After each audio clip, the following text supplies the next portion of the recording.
MLC ఇచ్చిన తర్వాత మంత్రి మీరే అని చెప్పి ప్రచారం జరిగింది. 20లో మంత్రి రాకపోవడానికి కారణం ఏంటి సార్? చదువుకున్నాడు బాగా ఎదురు తిరుగుతాడేమో అనుకోవచ్చు. 19-24 మధ్యలో వైఎస్ఆర్సీపీలో ఎలా ఉన్నారు సార్? బాగుందా? బాగానే ఉంది. కావాలన్నంత స్టీమ్ లేదనిపించింది.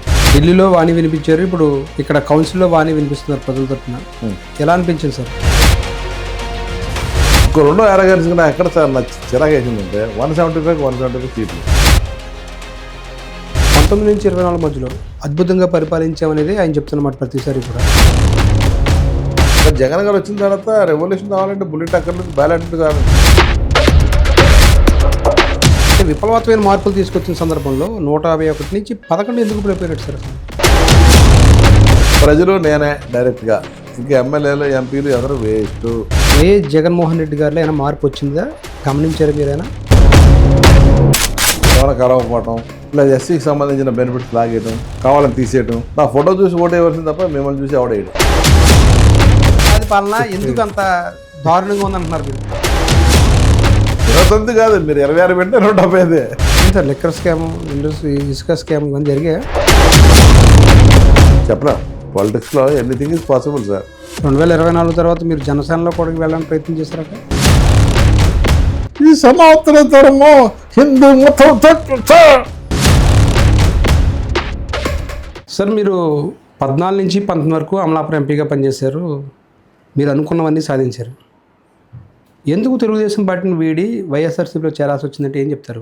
ఫస్ట్ నుంచి నేను ఇంటర్వ్యూ అయిన కాడ నుంచి టీడీపీ చంద్రబాబు గారి మీద ఒకటే అక్యూజేషన్ ఏంటంటే, మీరు పూర్కి సరిగ్గా చూడలేదు సార్, ఇదంతా మీ క్యాపిటలిజం, రిచ్ వస్తే రిచ్ నుంచి పేదలకు వస్తుంది అన్న కాన్సెప్ట్లో ఉన్నారు.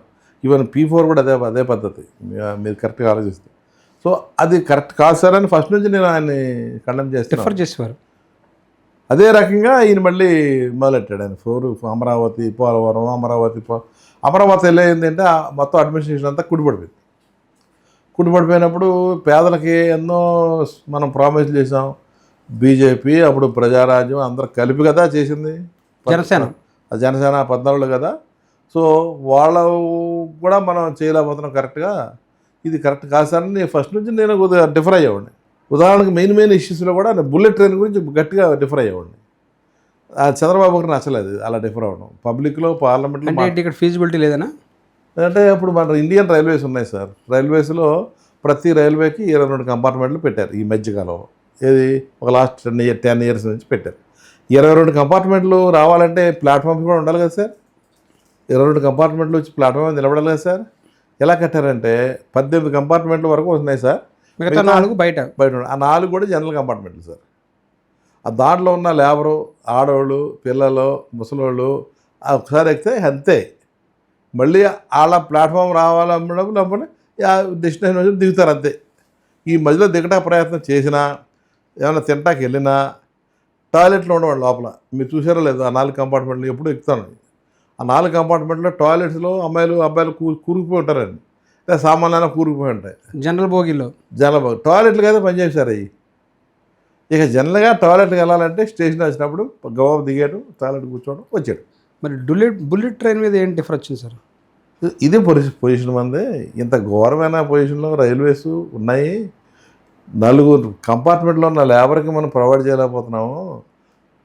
ఎక్కడ విజయవాడ నుంచి ఢిల్లీ వెళ్ళే ట్రైన్స్ కానీ, విజయవాడ నుంచి గౌహతి వెళ్ళే ట్రైన్స్ కానీ, ఇవన్నీ ఇట్లు కూడా మనం ఏం చేయలేకపోతాం. కంపార్ట్మెంట్లకి ప్లాట్ఫామ్కి కట్టలేకపోతున్నాం కదా. బుల్లెట్ ట్రైన్ ఏంటి సార్, 99 లక్షల కోట్ల, అది కూడా ఎక్కడ? అహ్మదాబాద్ బాంబేనా? అహ్మదాబాద్ బాంబే 250 అంత కిలోమీటర్లు. దానికి అహ్మదాబాద్ బాంబే మధ్యలో ఆల్రెడీ ట్యాక్సీలు, ఎయిర్లైన్స్, ట్రైన్లు, షిప్పులు, బోట్లు మొత్తం హై కనెక్టివిటీ ఉన్న ఏరియాలో ఎందుకు సార్ బుల్లెట్ ట్రైన్ ఎందుకు సార్ ఇండియాలో? దానివల్ల అంత డబ్బులు వేస్ట్ అవుతుంది. అది వేస్ట్ కదా. దానికంటే పార్లమెంట్లో మాట్లాడేవారు సార్ ఈ విషయాలు. పార్లమెంట్లో మాట్లాడి ఈ పరిస్థితి వల్ల వేస్ట్ అన్నా. మన ఇండియాలో పరిస్థితి అలా లేవు. ఏది బుల్లెట్ ట్రైన్ పెట్టి టైం వేస్ట్ అవ్వకుండా వెళ్తా కానీ అంత పరిస్థితి లేదు మనకి. కానీ ఈయన అంటున్నాడు రైల్వే పెడదామని. బుల్లెట్ ట్రైన్ తప్పు. పేదలను అన్యాయం చేస్తూ మనం ఈ రకమైన ట్రైన్ పెడతాం కరెక్ట్ కాదు. లేబర్కి కావాల్సిన ట్రైన్ పెట్టండి, లేబర్కి కావాల్సిన ఫెసిలిటీస్ పెట్టండి, వాళ్ళకి వాటర్ ఇవ్వండి, ట్రైన్లో ఫుడ్ ఇవ్వండి, వాళ్ళకి కావాల్సిన ప్లాట్ఫామ్లు ఇవ్వండి, వాళ్ళు హ్యాపీ అయిన తర్వాత బుల్లెట్ ట్రైన్ పెట్టండి. వాళ్ళు అలా చూస్తూనే ఉండగానే మనం వాళ్ళ పక్కన పెట్టేసి మనం ఇటువంటి పెడతాం ఏంటి సార్? తప్పు కదా సార్. పేదల మీద ఇటువంటి అన్యాయం చేయడం తప్పు కదా, కరెక్ట్ కాదు కదా. పార్లమెంట్లో మాట్లాడేవారు ఇవన్నీ. మాట్లాడేశాను. నాకు కడుపులోంచి పుట్టుకొచ్చేసింది సార్. పుట్టుకొచ్చేసి తట్టుకోలేక మాట్లాడాను. అప్పటికి బీజేపీతోనే కలిసి ఉన్నారు. అప్పుడు వెంటనే హెడ్లైన్ సార్ అది టైమ్స్ ఆఫ్ ఇండియాలో, mister Modi you are shameless, thunders doctor Ravindrababu NDA partner. ఇది హెడ్లైన్స్. అంటే మోడీ గారిని సిగ్గు లేకుండా నువ్వు మాట్లాడుతున్నావు, చేస్తున్నావు బుల్లెట్ ట్రైన్ గురించి అని అంటూ ఆయన మోడీని తిట్టాడు. అది పెద్ద హెడ్లైన్స్ వచ్చింది సార్. అది వెంటనే వెంకయ్యనాయుడు, చంద్రబాబు నాయుడు తీసుకుని ఇది కరెక్ట్ కాదు, వీడు ఎక్స్ట్రా వెళ్తున్నాడు, నేను మనం చెప్పిన దాంట్లో ఉన్నారు కదా అంటే పిలిచాను. పిలిచి ఏంటి బాబు ఏంటంటే, సార్ నా మనసు ఒప్పుకోలేదు సార్, ఆయన ఏమో వెళ్ళిపోతున్నాడు, ప్లస్ ఫ్రీగా అంటున్నాడు సార్. ఫ్రీ అంటాడు ఏంటి సార్? ఫ్రీ అంటే ఎలా నమ్ముతాం సార్ మనం? సార్ మన పోలవరం డబ్బులు ఇవ్వలేదు, అమరావతి డబ్బులు ఇవ్వలేదు, మన బ్యాక్వర్డ్ డిస్ట్రిక్ట్స్కి డబ్బులు అడుగుతున్నాం, అది ఇవ్వలేదు, మన ఎన్నో ఇన్స్టిట్యూషన్ అడుగుతున్నాం, అది ఇవ్వలేదు. బైఫర్కేషన్ యాక్ట్లో జరిగిన ప్రామిసులు ఒక్కటి అవ్వలేదు సార్. ఏమైనా అయింది సార్? అవ్వలేదు. ఆ ఎన్నో వదిలేసి బుల్లెట్ ట్రైన్ అంటాడు సార్. నాకు కడుపు వదిలిపోయింది సార్, ప్లస్ కంట్రోల్ తీసుకోలేకపోయింది సార్. అంటే ఏమన్నారు చంద్రబాబు నాయుడు? నో, కరెక్ట్ కాదు మీ అభిప్రాయం. బుల్లెట్ ట్రైన్ కూడా ఉండాలి మనకి. బుల్లెట్ ట్రైన్ ఉంటే సుఖమైంది సార్. ఉండాలబ్బా, అది కూడా ఉండాలి, ఇది కూడా ఉండాలి, అభివృద్ధి కూడా ఉండాలి. ఇంకా అసమాన పేదలు అంటే ఎలాగా? మరి పేదలను మనం చూసుకోకపోతే ఎవరు చూసుకుంటారు సార్? ఎలక్టర్ గవర్నమెంట్ మనం చూసుకోకపోతే ఇంకా సార్ పెద్ద రిచ్ పీపుల్ అంతా ఆటో పైలట్ మోడ్లో ఉంటారు సార్. అక్కడ డిఫరెన్స్ మొదలైన తర్వాత ఎక్కువైపోయింది సార్. అది ఇంకే విషయాలు జరిగాయి సార్? ఇక ప్రతిదీ సార్, ప్రతిదీ కూడా టోటల్ నెగ్లెక్ట్ చేశాడు ప్రజల్ని. అత్తమాన పోలవరం, అత్తమాన అమరావతి. మీరు డిఫరెన్స్ మిమ్మల్ని పార్టీలో దూరం పెట్టారా సార్ ఏమన్నా? అంటే ఏ విధంగా పెట్టారు దూరం? ఏదన్నా మీటింగ్లకి పిలిచినప్పుడు, లేకపోతే ఫారెన్గా పంపించడం కానీ, ఏదన్నా కమిటీలో మెంబర్గా వేయడం కానీ ఇవన్నీ కట్ చేశారు. చేసేసారు. ఆ తర్వాత అది పేపర్ కూడా ఆడిచ్చారు కాదు, ప్రెస్లో కవర్ అయ్యేది కాదు. ఆ తర్వాత వైఎస్ఆర్సీపీ నుంచి ఆహ్వానం వచ్చిందా, లేకపోతే మీరే వెళ్ళి? ఆహ్వానం వచ్చింది సార్. ఎలాగా? విజయసాయి రెడ్డి గారు పిలిచారు. నన్ను చూస్తున్నాడు విజయసాయి రెడ్డి. నేను ఫస్ట్ నుంచి కూడా జగన్ అంటే పేదల తరఫున ఉంటాడు, పేదల పక్షపాతి అన్న ఉద్దేశంతో ఉన్నాను. అలా ఉండే ఫస్ట్ నుంచి కూడా అటు తిరిగి ఉండేవాడు నేను. సో సుబ్బారెడ్డి గారు, విజయసాయి రెడ్డి వీళ్ళందరూ నాతో బాగానే ఫ్రెండ్లీగా ఉన్నాను, ఎప్పుడో లాగేద్దామని చూస్తున్న బ్యాచ్ అది. అయితే నేను రెసిస్ట్ చేసేవాడిని. లేదంటే నాకు జీవితం ఇచ్చింది ఈయన తెలుగుదేశం పార్టీ, ఈయన మోసం చేసి మీ దగ్గర రావడం తప్పది, కరెక్ట్ కాదని. కానీ ఎప్పుడైతే ఇక నాకు చిరాకు వేసిందో గంటా పిలిచాను. నీకు చంద్రబాబు గారు తెలుగుదేశం ఒక లైఫ్ ఇచ్చింది, దాన్ని చెడగొడతాం కరెక్ట్ కాదా? బాస్ నాకు లైఫ్ ఇస్తే నేను లైఫ్ కూడా చెడగొట్టుకున్నాను. 3 సంవత్సరాలు ఐఆర్ఎస్ కమిషనర్ ఉన్నప్పుడు వదిలేసుకుని వచ్చాను కదా. సరే కమిషనర్ పెద్ద గొప్ప ఏం కాదు, ఎంపీఏ గొప్ప అనుకో, నాకైతే తెలియదు. నాకైతే గొప్ప అని తెలియదు, నీకు తెలిసామో. నాకు గొప్ప అని తెలియదు ఎంపీ అంటే. నాకు ఎంతవరకు ఐఆర్ఎస్ఏ గొప్ప, కమిషనరే గొప్ప. వదులుకుని వచ్చాను. సరే వాట్ ఎవర్. నేను వచ్చిన తర్వాత పైసా కరప్షన్ లేకోకుండా ఒక ఎవడన్నా ఎంపీ ఉన్నాడంటే రవీంద్రబాబు. అమలాపురంలో 750 కోట్లు ఖర్చు పెట్టాను నేను, నా డబ్బులు కాకుండా సిఎస్ఆర్ అమౌంట్లు కానీ, ఆ అమౌంట్ కానీ, ఈ అమౌంట్ కానీ 750 crores ప్రజల మీద ఖర్చు పెట్టా. ఒక్క పైసా ఖర్చు లేకోకుండా, పైసా కరప్షన్ లేకుండా నువ్వు కారుడు వెరిఫై చేసుకో, సిబిఐ ఎంక్వైరీ పెడితే పెట్టుకో. నేను తెలుగుదేశంకి పార్టీకి గొప్పతనానికి ఉపయోగపడ్డా వ్యక్తిని నేను. పార్లమెంట్లో ఏ రోజు కూడా తెలుగుదేశం వాళ్ళ ఎంపీ మాట్లాడకుండా లేడు. ఆడెవడో మాట్లాడాడు రవీంద్రబాబు. నువ్వు కావాలంటే తోట నరసింహ గారిని నా పార్లమెంట్ రికార్డు చూసుకో, ప్రతిరోజు మాట్లాడాను. ఎంత కాంప్లికేటెడ్ సబ్జెక్ట్ అయినా మాట్లాడాను నేను. ఎంత కాంప్లికేటెడ్ సబ్జెక్టు. కమర్షియల్ ఫ్రాడ్ మీద మాట్లాడాలన్నా కమర్షియల్ ఫ్రాడ్ గురించి మాట్లాడా. కమర్షియల్ ఫ్రాడ్ అంటే ఏంటి, ఇన్సాల్వెన్సీ అంటే ఏంటి, బ్యాంక్ కరప్షన్ అంటే ఏంటి, అది కూడా మాట్లాడేవాడిని. At the same time LGBT మాట్లాడేవాడిని. ఎల్జీబీటీ అంటే ఏంటి, లెస్బియన్, గే, బైసెక్షువల్, ట్రాన్స్జెండర్.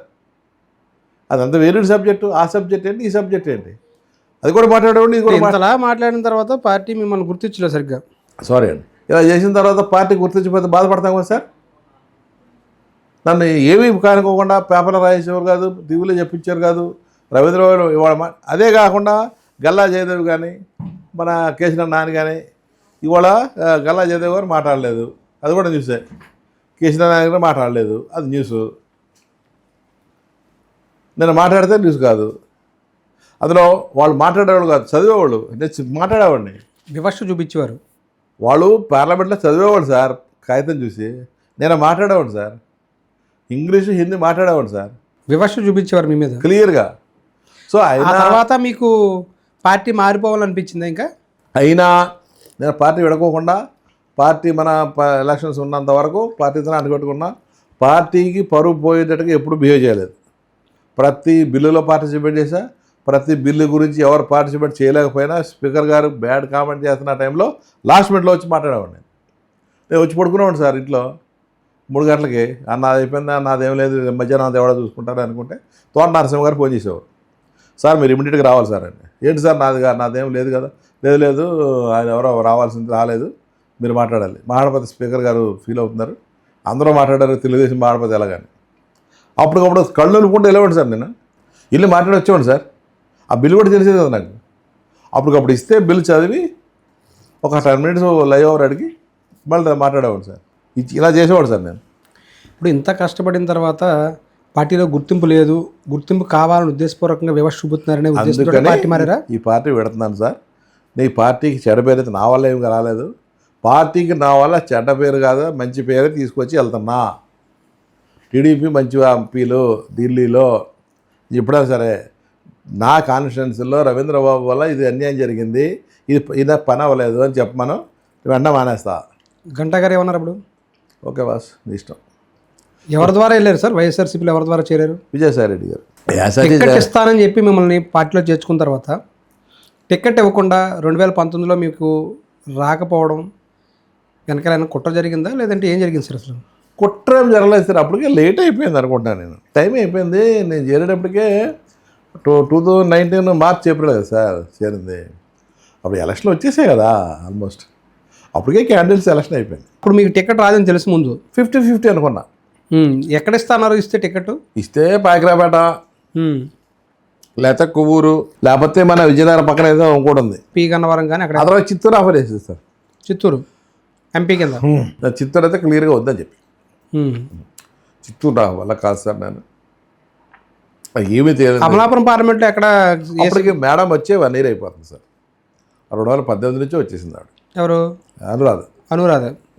పార్లమెంట్ కాకుండా పి గన్నవరం టికెట్ కానీ అవి ఏమి నేను వద్దని చెప్పాను సార్. మీరు వద్దన్నారు. పార్లమెంట్ అంటే అలా అడగలేదు నేను. పార్లమెంట్గా నన్ను చిత్తూరు అడిగారు, మొన్న అసెంబ్లీ ఏదో పాయకరాపేట ఇవన్నీ చెప్పారు. ఎందుకు వద్దన్నారు? పి గన్నవరం అన్నారు జగన్ గారు. పి గన్నవరం పొడి చేస్తామన్నారు. నాకు వద్దన్నా, ఎందుకంటే నిన్నటి వరకు నేను తెలుగుదేశం జెండా పట్టి తిరిగాను. అదే ఏరియాకి వెళ్ళి మళ్ళీ వైసీపీ అంటే నా వల్ల కాదు, అది నా వల్ల అయ్యే పని కాదు. వెంటనే ఆయన చాలా హ్యాపీ ఫీల్ అయ్యాడు. 2019లో టికెట్ రాకుండా 2020లో ఎమ్మెల్సీ ఇచ్చారు. ఎమ్మెల్సీ ఇచ్చిన తర్వాత మంత్రి మీరే అని చెప్పి ప్రచారం జరిగింది. 20లో మంత్రి రాకపోవడానికి కారణం ఏంటి సార్? ఎమ్మెల్సీ సార్ నేను జూనియర్ మంత్రి, నేను జూనియర్ అయి ఉండొచ్చు, లేకపోతే నాకు కొద్దిగా ఇది నోరు ఎక్కువ ఉండొచ్చు, లేకపోతే ఇతను చదువుకున్నాడు బాగా ఎదురుతాడేమో అనుకోవచ్చు. పొలిటికల్గా ఎవరైనా సరే బాస్కి బటరింగ్ అలా లైక్ చేస్తారు, కానీ క్వశ్చన్ అడిగేవాడు ఎవరు లైక్ చేయరు. అంటే మీకు హామీ ఇచ్చారా అప్పుడు మంత్రి పదవి ఇస్తారని? ఏం లేదా?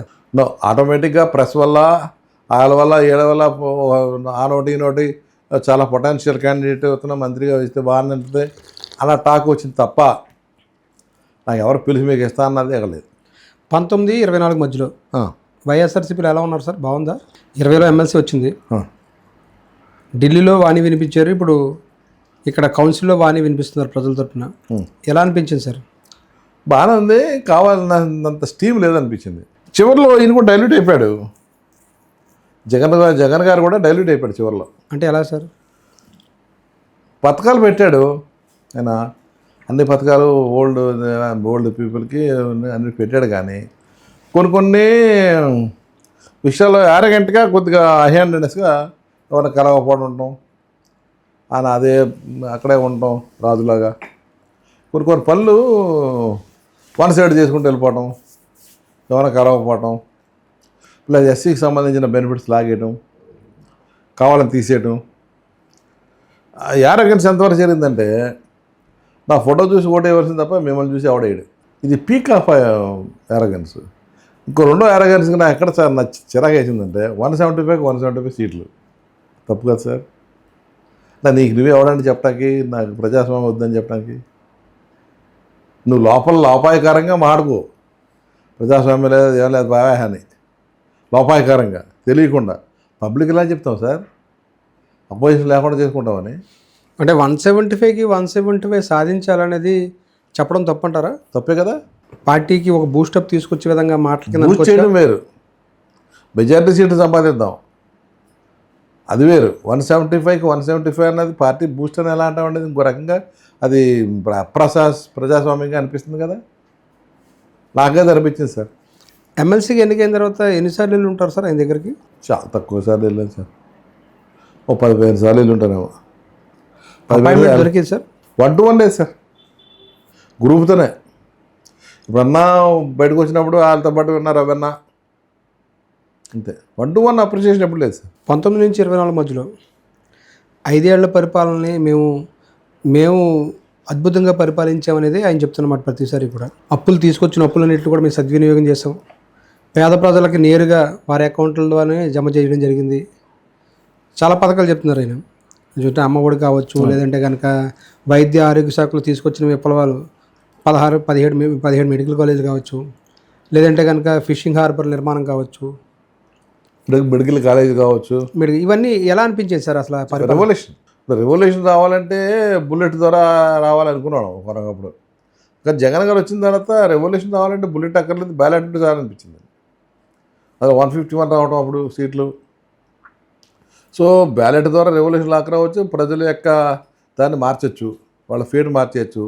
సెక్రటేరియట్ పెడతాం, వాలంటీర్ సిస్టమ్ పెడతాం, కాలేజీలు, హాస్పిటల్స్, ఎడ్యుకేషను, తర్వాత పేదలు, అమ్మఒడి, ఇవన్నీ మీరు ఏదైతే అనుకున్నారో అవన్నీ నెరవేరేటైనా సార్ అవి జరిగాయి. అంటే మీరు చిన్నప్పుడు పడిన బాధ కావచ్చు. అవును, మీరు చిన్నప్పుడు ఎప్పుడు ఇంగ్లీష్ మీడియం చదువుకోలేదు. అవును, ఇంగ్లీష్ మీడియం విద్యని ఇప్పుడు ఈయన తీసుకురావడం జరిగింది.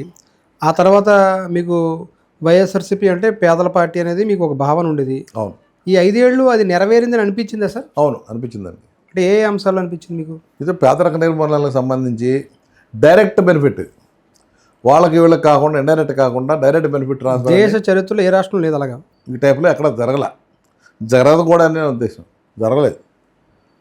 జరగదు కూడా. దగ్గర 2,70,000 కోట్ల రూపాయలు ఎంతో డైరెక్ట్గా బెనిఫిషియర్స్కి అందే. ఆ మనీ మన దగ్గర లేదు, ఆ మనీ ప్రజల దగ్గర ఉంది సార్. డైరెక్ట్ ప్రూఫ్ అందరు బ్యాంక్ అకౌంట్లోకి వెళ్ళిపోయింది సార్. బ్యాంక్ అకౌంట్లోకి వెళ్ళి డబ్బులు ఎక్కడితే 2,75,000 కోట్లు, అదే 1,000 కోట్లు ఎంత వస్తుంది సార్ క్లియర్గా. ఎక్కడ వేస్ట్ అవ్వాలి. ఇంత స్థాయిలో ఆయన పరిపాలన చేసిన సందర్భంలో 151 నుంచి అంటే విప్లవాత్మైన మార్పులు తీసుకొచ్చిన సందర్భంలో 151 నుంచి 11 ఎందుకు పడిపోయినట్టు సార్ అసలు?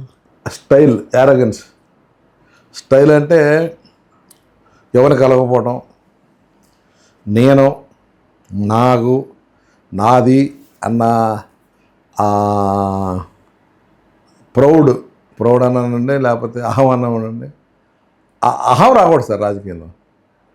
ఎంత పైకి ఎదిగినా సరే రాజకీయంగా 5 yearsకి ఒకసారి ఎలక్షన్ వస్తాయి కదా సార్. అణిగిమణిగా ఉండాలి కదా సార్. అణిగిమణకుండా ప్రజలు నేనే డైరెక్ట్గా, ఇంకా ఎమ్మెల్యేలు, ఎంపీలు అందరూ వేస్ట్ అన్న భావన కలిగించేటట్టుగా చేశాడు సార్ ఈయన. అంటే ఏ విధంగా సార్ కలిగింది? ఎవరు కలగకపోవడం, తర్వాత మంత్రులు ట్రాన్స్ఫర్ చేయటం, ఎమ్మెల్యేలు ట్రాన్స్ఫర్ చేయటం. ఏంటి సార్ అది? తప్పు కదా సార్. ఎమ్మెల్యేలు అన్న వాళ్ళు ఒక కాన్స్టిట్యూన్సీలో ఎక్కువ కాలం ఉంటే అది బలం కదా సార్. అతను బలపడితే మనకే బలం కదా సార్. మీరు అతను వీక్ చేసేసి మీరు నవ్వుకుంటే ఎలాగ సార్?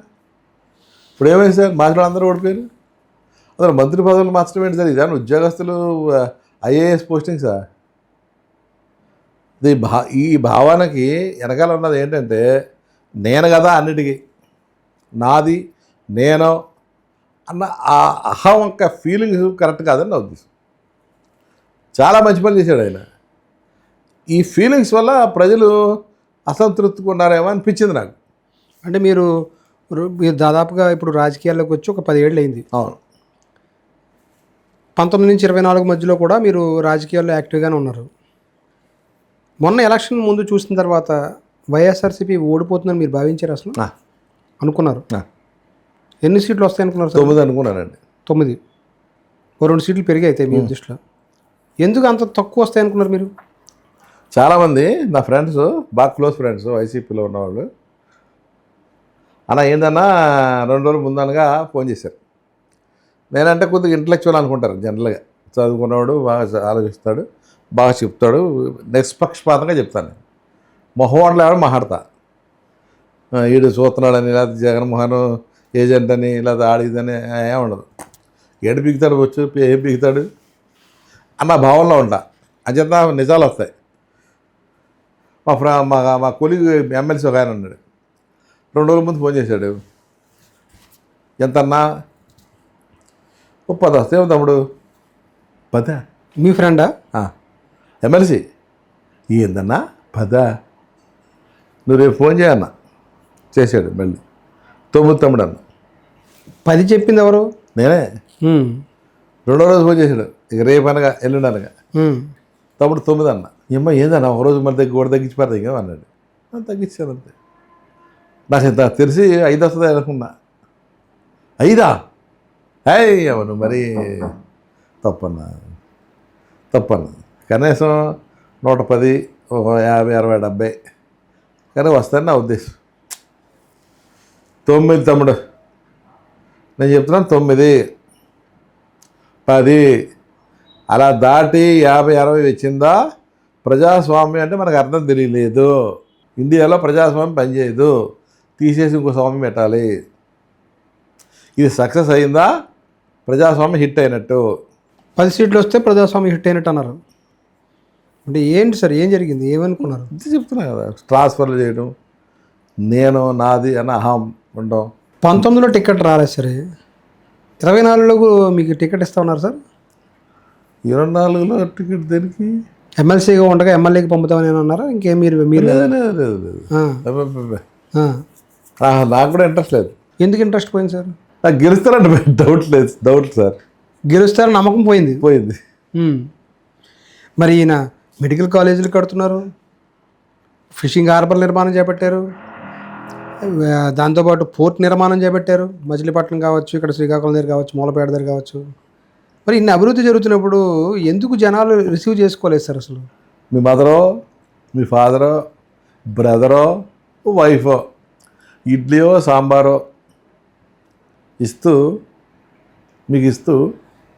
మీరు చూస్తుండగానే ఇలా చూడకుండా అని వచ్చారనుకోండి, మీకు ఇదేంటి ఉమ్మొత్త విడరే ఉమ్మే తినే పర్లేదు.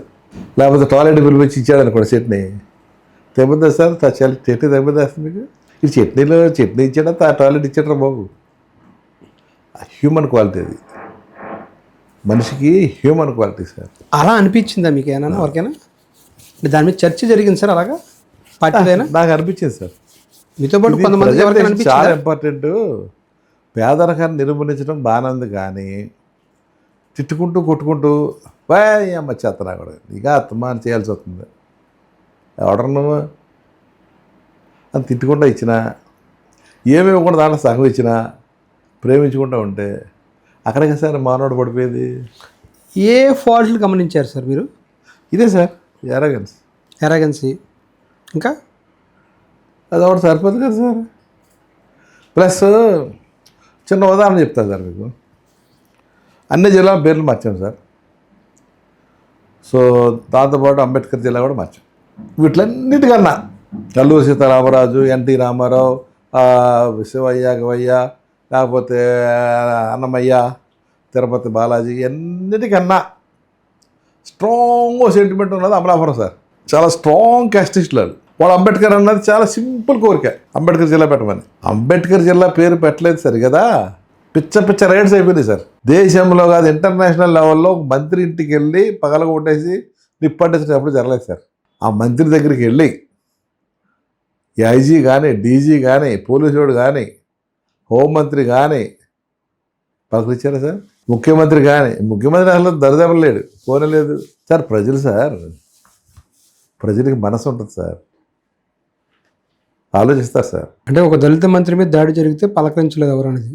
అదే దళితులే కాకుండా చాలామంది ఆలోచిస్తారు సార్. దళితుల వరకు దళితులు ఆలోచిస్తారు, సెన్సిటివ్ కాబట్టి. మిగతా కూడా అదే పలకరించారు కదా. మన సెంటిమెంట్ దేశం కదా సార్.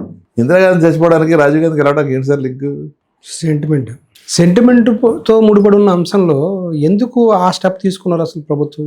అదే కదా సార్ తెలియదు, మంత్రులకు కూడా తెలియదు. ఆ రోజు సార్, ఆ రోజు నేను మన పిలిపే విశ్వరూపు, పిల్లి బోసు, మిథున్ రెడ్డి, చెలిపోయిన వేణు, తర్వాత జక్కపూడి రాజా, మన కనబాబు అసెంబ్లీ అయ్యాం సార్, జిల్లా పరిషత్ గెస్ట్ హౌస్లో రాయమండ్రిలో. టాపిక్ ఏంటంటే అంబేద్కర్ పేరు పెట్టాలా, పెట్టడానికి కూర్చున్నాను నేను. పెడితే కాపు రియాక్ట్ అవుతానని, చెట్టుబోళ్ళు రియాక్ట్ అవుతారని, పెట్టకపోతే వీళ్ళు రియాక్ట్ అవుతున్నారు. ఎలా డెసిషన్ తీసుకోవాలి? సీఎం గారితో ఆయన లేరు, మేమే. ఆయన అడ్వైజ్ ఇవ్వాలి, ఆయనకి ఇవ్వాలి అడ్వైజ్. కూర్చుని డిస్కస్ చేసాం. నేను ఒకటే చెప్పాను, ఇది బాంబులాట్ ఇష్యూ, దయచేసి దీన్ని సరదాగా ట్యాకిల్ చేయొద్దు. గ్రెనేడ్ పేలుతుంది చేతిలో, జాగ్రత్తగా డిస్పోజ్ చేయండి తొందరగా. ఏమాత్రం చేతిలో పెట్టి కూర్చున్నారా పైరుపోదు. ఆ ఎఫెక్ట్ కూడా కనిపించింది బ్రహ్మాండంగా. ఎందుకంటే ఎస్సీల బ్యాక్ బోన్ సార్ ఈ పార్టీకి. సార్ ఇటువంటి స్టోరీ కాంగ్రెస్కి ఉండేది సార్. ఇందిరాగాంధీకి బ్యాక్ బోన్ అంటే, ఓటర్ బ్యాంక్స్ అంటే ఒకనప్పుడు కాంగ్రెస్ వాడేవాళ్ళు సార్, కమ్యూనిస్టులు వాడేవాళ్ళు, రష్యన్ బోల్షివిక్ రెవల్యూషన్ వాడేవాళ్ళు, మన కాంగ్రెస్ ఇందిరాగాంధీకి వాడేవాళ్ళు సార్. నెక్స్ట్ ఆ క్రెడిట్ వచ్చింది జగన్మోహన్ రెడ్డి సార్. ఫాదర్ కన్నా మించిపోయాడు సార్ అతను. మరి అంత క్రేజ్ వచ్చిన అదే చెప్తున్నారు సార్. ఇదే చిన్న చిన్న తప్పులు సార్, సెంటిమెంట్లు సార్, మనుషులు సెంటిమెంట్లు సార్. ఎస్సీలే కదా అనుకుంటే కష్టం సార్. లేబర్ చెప్పా సార్, లేబర్ కదా అని మా వాడిని పిలిచి అని ఇచ్చి తింటాడు సార్. అని మా ఇంట్లో పని చేస్తాడు సార్. కేరా బహంచో చూతియే, కారా బహంచో అనంటే తింటాడా సార్. వైఎస్ఆర్సీపీలో డమ్మీలకి పదవులు ఇచ్చారు, సమర్థవంతమైన వాళ్ళకి ఎవరికి కూడా పదవులు ఇవ్వలేదనేది వైఎస్ఆర్సీపీని వీడిన వాళ్ళు చెప్తున్నారు సార్. మీరేమంటారు? కొద్ది గొప్ప కరెక్ట్ ఉంటుంది సార్. ఇది కొద్ది గొప్ప నిజం ఉండొచ్చు. కొద్ది గొప్ప అంటే ప్రతి పార్టీలో ఉంటుంది సార్. ఇది కొన్ని పార్టీస్ కావాలనే మెరిట్ని ఎంకరేజ్ చేస్తారు. కొన్ని పార్టీస్ సార్ దీనికి అంతా సైకాలజీ ఏంటంటే, లీడర్కి ఎప్పుడైతే ఇన్సెక్యూరిటీ ఫీలింగ్ వస్తుందో, ఎప్పుడైతే ఇన్సెక్యూరిటీ ఫీలింగ్ ఉంటుందో కొద్దిగా ఇటువంటి జరుగుతాయి సార్. లీడర్కి ఎప్పుడైతే సుపీరియర్ క్వాలిటీ వస్తుందో మనం ఎవడేం చేయలేడు, మనం అన్నప్పుడు కూడా జరుగుతాయి.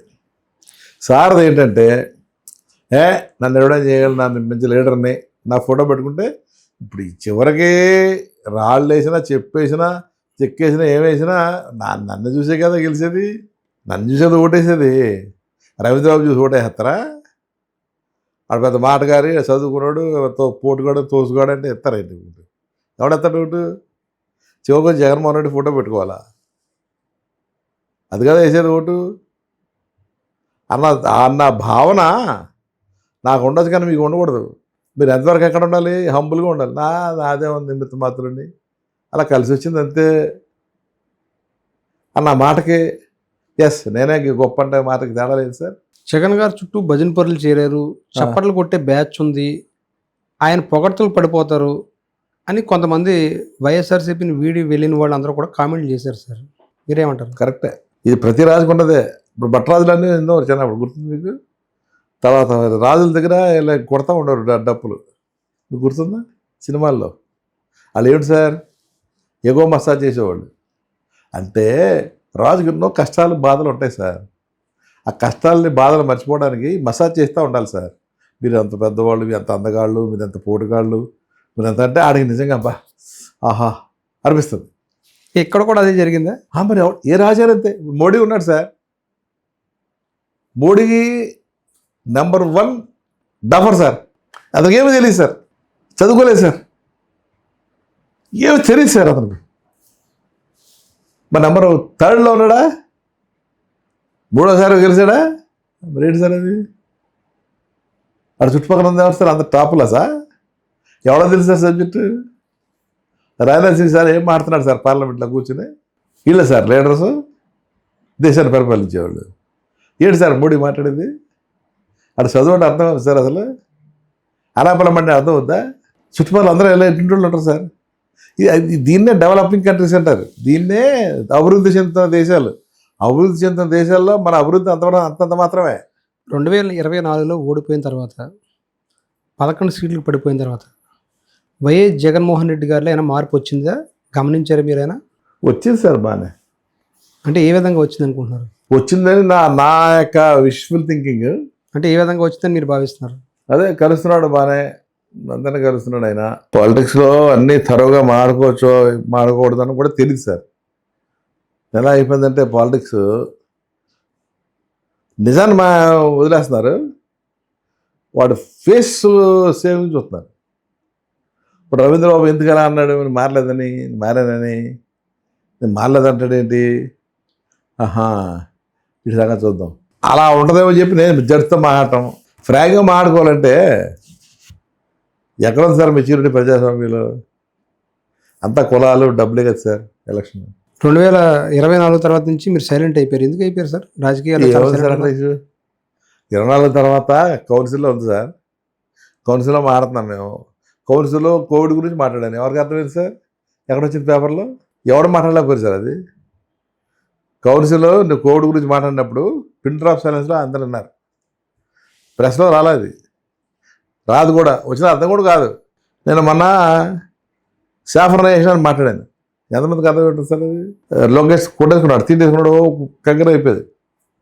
డిక్షనరీ తీసుకొచ్చాడు. ఆ రోజు 2-3 రోజులు లైన్గా టీవీలో డిబేట్లు జరిగాయి.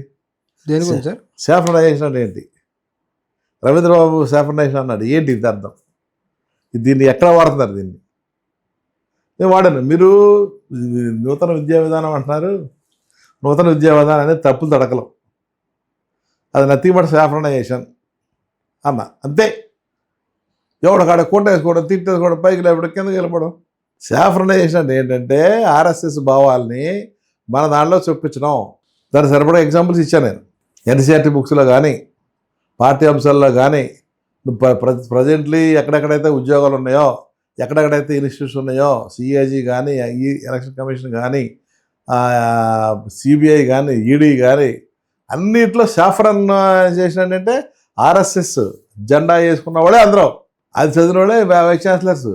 అలా ఆర్ఎస్ఎస్ భావాలు ఉన్న వాళ్ళే మిలిటరీ, ఆర్ఎస్ఎస్ భావాలు ఉన్న వాళ్ళే జడ్జిలు. ఇది సాఫ్రనైజేషన్. ఇంకేం విద్య విధానం సార్? నా విధవా పాడు. కూటమి పాలన వచ్చి ఏడాది అయింది సార్. దరిద్రం ఎలా ఉంది? దీనంత దరిద్రం అసలు. జగన్మోహన్ రెడ్డి గారు నాకు తెలిసి బెంగళూరులో హ్యాపీ రెస్ట్ తీసుకోవచ్చు. 2029లో మనం 170-150 వచ్చేస్తాం సార్. ఆయన ఎప్పుడు అడుగుతున్నాడు 175 కావాలని. సూపర్గా పొడుకోండి, మీరేం ఆడకండి, నేను ఇప్పిస్తాను 175 చెప్తున్నా. 175కి 170 వచ్చేస్తాయి సార్ జగన్కి. ఏడాది పాలన మీద ఏం చెప్తారు సార్? దరిద్రం అంటే ఏ విధంగా? బక్వాస్ హిందీలో. ఎందుకు అంత బలమైన స్ట్రాంగ్ వర్డ్ వాడే? అది బలమైన పరిస్థితి ఉంది కాబట్టి. ఏమి సార్ 1 yearలో వాళ్ళు 3,000 రూపాయల పెన్షన్ ఒకసారి 4,000 చేశారు. వదిలేయండి సార్, జోగులు వేయకండి మీరు దయచేసి. ఇప్పుడు ఇవన్నీ జోగులు. కానీ మీకు విషయం చెప్తా. అంటే ఎందుకు బాగోలేదని మీరు అభిప్రాయం చెప్పండి. ఏడాది పాలన ఎందుకు అంత దారుణంగా ఉందంటున్నారు మీరు? ఏమైనా నా వల్ల కాదు కదండి. మీరు చెప్పిన పెన్షన్ల గిన్షన్లు నా వల్ల కాదు సార్. P4 విన్నారా? P4 టీడీపీ యొక్క మెయిన్ గవర్నెన్స్ ప్రభుత్వం. P4 తెలుసా? P4 అంటే పబ్లిక్ ప్రైవేట్ పార్ట్నర్షిప్ పర్సనల్. అంటే వినాయక్ గారికి 100 రూపాయలు ఇస్తే, మరి రామయ్య నువ్వు రారిటు 10 తీసుకొని అంటావంట. ఇస్తుందా? నువ్వు అంటావా? నీకు 100 వచ్చినా నాకు ఎక్కడ తెలుసు? నీ దగ్గర 10 రూపాయలకు వచ్చారా నాకు నీకు తెలవాలా నీ దగ్గర ఉందని? నేను చెప్తా ఆడికి, రామయ్యకి, రే ఎడ దగ్గర 100 రూపాయలు వెళ్ళి అని. అంటే సంపన్న కుటుంబాలు దత్తత తీసుకోవాలనేది ఆయన చెప్తున్న మాట కదా సార్? చంద్రబాబు సంపన్న కుటుంబాలు తీసుకుంటాయి సార్. నేను తీసుకున్నాను కూడా కొంతమంది చెప్తున్నారు. ఆయన ఎందుకు సార్ ఇవన్నీ జోగులు చేయకండి సార్. సాయంకాలం పూటలు దీన్నే జోగులు అంటారు. పరిపాలన ఎందుకు బాగోలేదంటే ఏం చెప్తారు అని చెప్పరు. ఏంటంటే పరిపాలన లేదు కదా సార్. P4 ఏంటి సార్? ఒక స్కీములు బెటర్ అంటే P4 అంటే ఏంటి సార్? ఎవడ పిలిచి రే ఇవాళ దత్తత తీసుకుంటాడంట. అలా 1,70,000 మంది 85 లక్షల మంది తీసుకోలేండి సార్ దత్తత. వాడు ఆ ఉంటున్నాడు వినోబా బాబాయ్ ల్యాండ్ తీసుకుని భూదానం చేయమన్నాడండి. ఎవడిస్తారు సార్ భూమి? ఇచ్చింది ఏ భూములు సార్? సరువుడు చెట్లు, ఇసుకల, కొండలు, రాళ్ళు, రప్పల, ఇవే మీకు భూదానం. రాజధాని నిర్మాణం చేపడుతున్నారు, విశాఖపట్నానికి ఏమో అభివృద్ధి చేస్తున్నాం అని చెప్తున్నారు. ఊరుకోండి సార్, పెద్ద పెద్ద కంపెనీలు తీసుకొస్తున్నాం, సాఫ్ట్వేర్ కంపెనీలు చెప్తున్నారు. వినాయకర్ జోకులు ఎక్కడ సార్ ప్లీజ్. ఇన్ని చెప్తున్నారు కదా సార్. ఉంటుందే సార్, అంతా మెట్రో రైల్, మెట్రో ప్రాజెక్ట్ ఎక్కిస్తున్నామని చెప్తున్నారు. ఉంటుందే సార్. ఇంటర్నేషనల్ ఎయిర్పోర్ట్ అమరావతిలో కడతామని చెప్తున్నారు. సార్ ఈ విజయవాడ ఎయిర్పోర్ట్ లో ఫుట్ ఫాల్స్ 50% లేవు సార్. ఫుట్ ఫాల్స్ అంటే అక్కడ విజిటర్స్ ఉంటారు సరే, అక్కడ ప్యాసింజర్స్ 50% పొటెన్షియల్ కూడా ఫిల్ అవ్వట్లేదు సార్. నేను ఇవాళ చూసినట్టు 400 కోట్ల అంత నష్టం ఉందా నేను. ఆ footfalls expected footfalls కొన్ని ఉంటాయి సార్. విశాఖపట్నం ఎయిర్పోర్టు, భోగాపురం, సరే అమ్మ పెద్ద ఇష్యూ ఇదేది మీరు చెప్పిన Vijayawada airport footfalls expected దానికన్నా హాఫ్. మరి ఏమంటారు, ఈ ఏడాది అంటే మాటలకే పరిమితమైంది అంటారా, లేకపోతే ఏంటిదంతా? జిమ్మిక్స్ చంద్రబాబు నాయుడు గారి దగ్గర నుంచి కూడా చూస్తారు. ఒక 5 ఏళ్ళు చెప్తారు కదా ఆయనకి ఇటువంటిది అలవాటు. బుల్లెట్ ట్రైన్ చెప్పారు ఎగ్జాంపుల్ అదే. ఇప్పుడు మీకు మెట్రో రైలు వస్తుందని అందరూ ఎదురు చూస్తున్నారు కదా విశాఖపట్నం, విజయవాడ కూడా. మెట్రో అంటే ఏంటి సార్?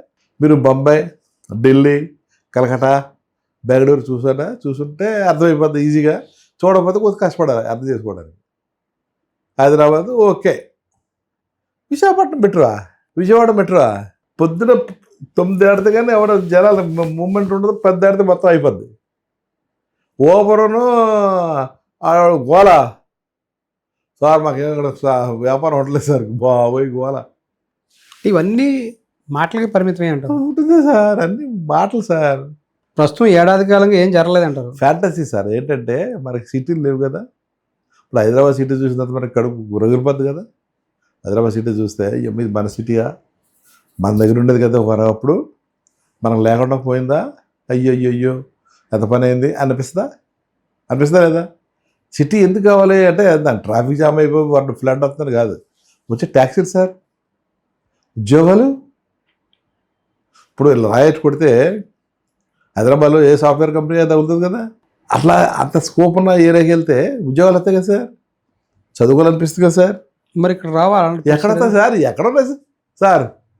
ఏ వ్యాపారం అభివృద్ధి చెందాలన్నా, మీరు suppose Vinayaka you are industrialist, okay, you are Reliance సంబంధించిన ఒక ఏజెంట్వి, ఆ దానికి కొడుకువో లేకపోతే మనవడువో, ఓకే, ఫర్ ఎగ్జాంపుల్ ఊహించుకో, మరి అబ్బాయి నువ్వు 1000 కోట్లు ఇచ్చాను వ్యాపారం చేయరా అంటావు. నేను అంట ఏం చేస్తావు నువ్వు? ఫస్ట్ చెప్పండి, మీరే చెప్పండి. న్యూయార్క్ వెళ్తావు.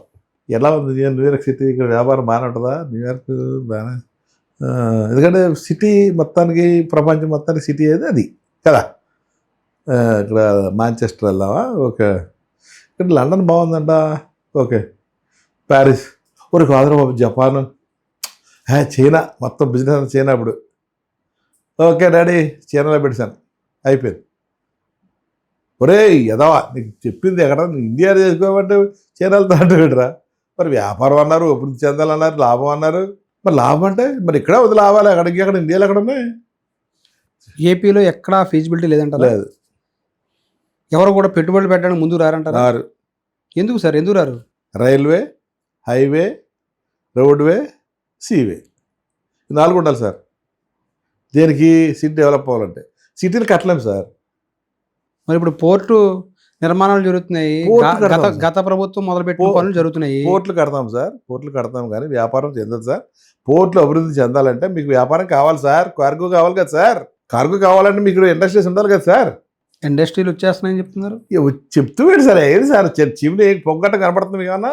మొన్న ఈ మధ్యనే సింగపూర్ అవి కూడా వెళ్ళొచ్చారు కదా సార్. వెళ్ళండి సార్, ముఖ్యమంత్రి వెళ్ళండి సార్, తిరిగిరండి సార్. మేము అబ్జెక్షన్ పెట్టలేం, మీరు ట్యాక్స్లు కడితే కట్ట తిరిగిరండి సార్.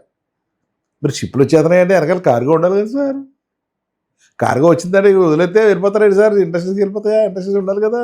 ఇక్కడ నక్కపల్లి దగ్గర ఎక్కడో ఒక ప్లాంట్ తీసుకొస్తున్నాం అంటున్నారు. ఆర్ఎస్ఆర్ విత్తల్ ఆడు ఎంతవరకు ప్లాన్ చేయలేదు సార్. సార్ ఆడు ప్యారిస్ కంపెనీ సార్. అది లాస్ట్ గవర్నమెంట్లో కూడా చర్చలు జరిగినట్టున్నాయి కదా సార్. లాస్ట్ సార్ సిటీస్ కోసం ఉండాలండి. వాళ్ళు వెతికేది ఏంటంటే roadway, railway, runway, above all waterways, above all ముడి సరుకు. అది త్వరలో స్టార్ట్ చేస్తున్నామని చెప్తున్నారు. చెప్తున్నారు సార్, చెప్పడానికి ఏముంది సార్? లూలు మాల్ కూడా తీసుకొస్తున్నాం అని లూలు చెప్తున్నారు. మాల్ వల్ల ఏమవుతుంది సార్? వేలాది మందికి ఉపాధి దొరుకుతుందని చెప్తున్నారు. ఎట్లా నువ్వు అమ్మేవాడా? బాయ్స్ గర్ల్సా? సేల్స్ గర్ల్స్, సేల్స్ బాయ్స్, ఇంకేమవుతుంది ఉద్యోగాలు? అక్కడ మ్యానుఫ్యాక్చరింగ్ జరగదుగా. ఏం సార్ ఆ వివాదం ఏంటి? లూలు మాల్ వివాదం గురించి మీరు ఏం చెప్తారు?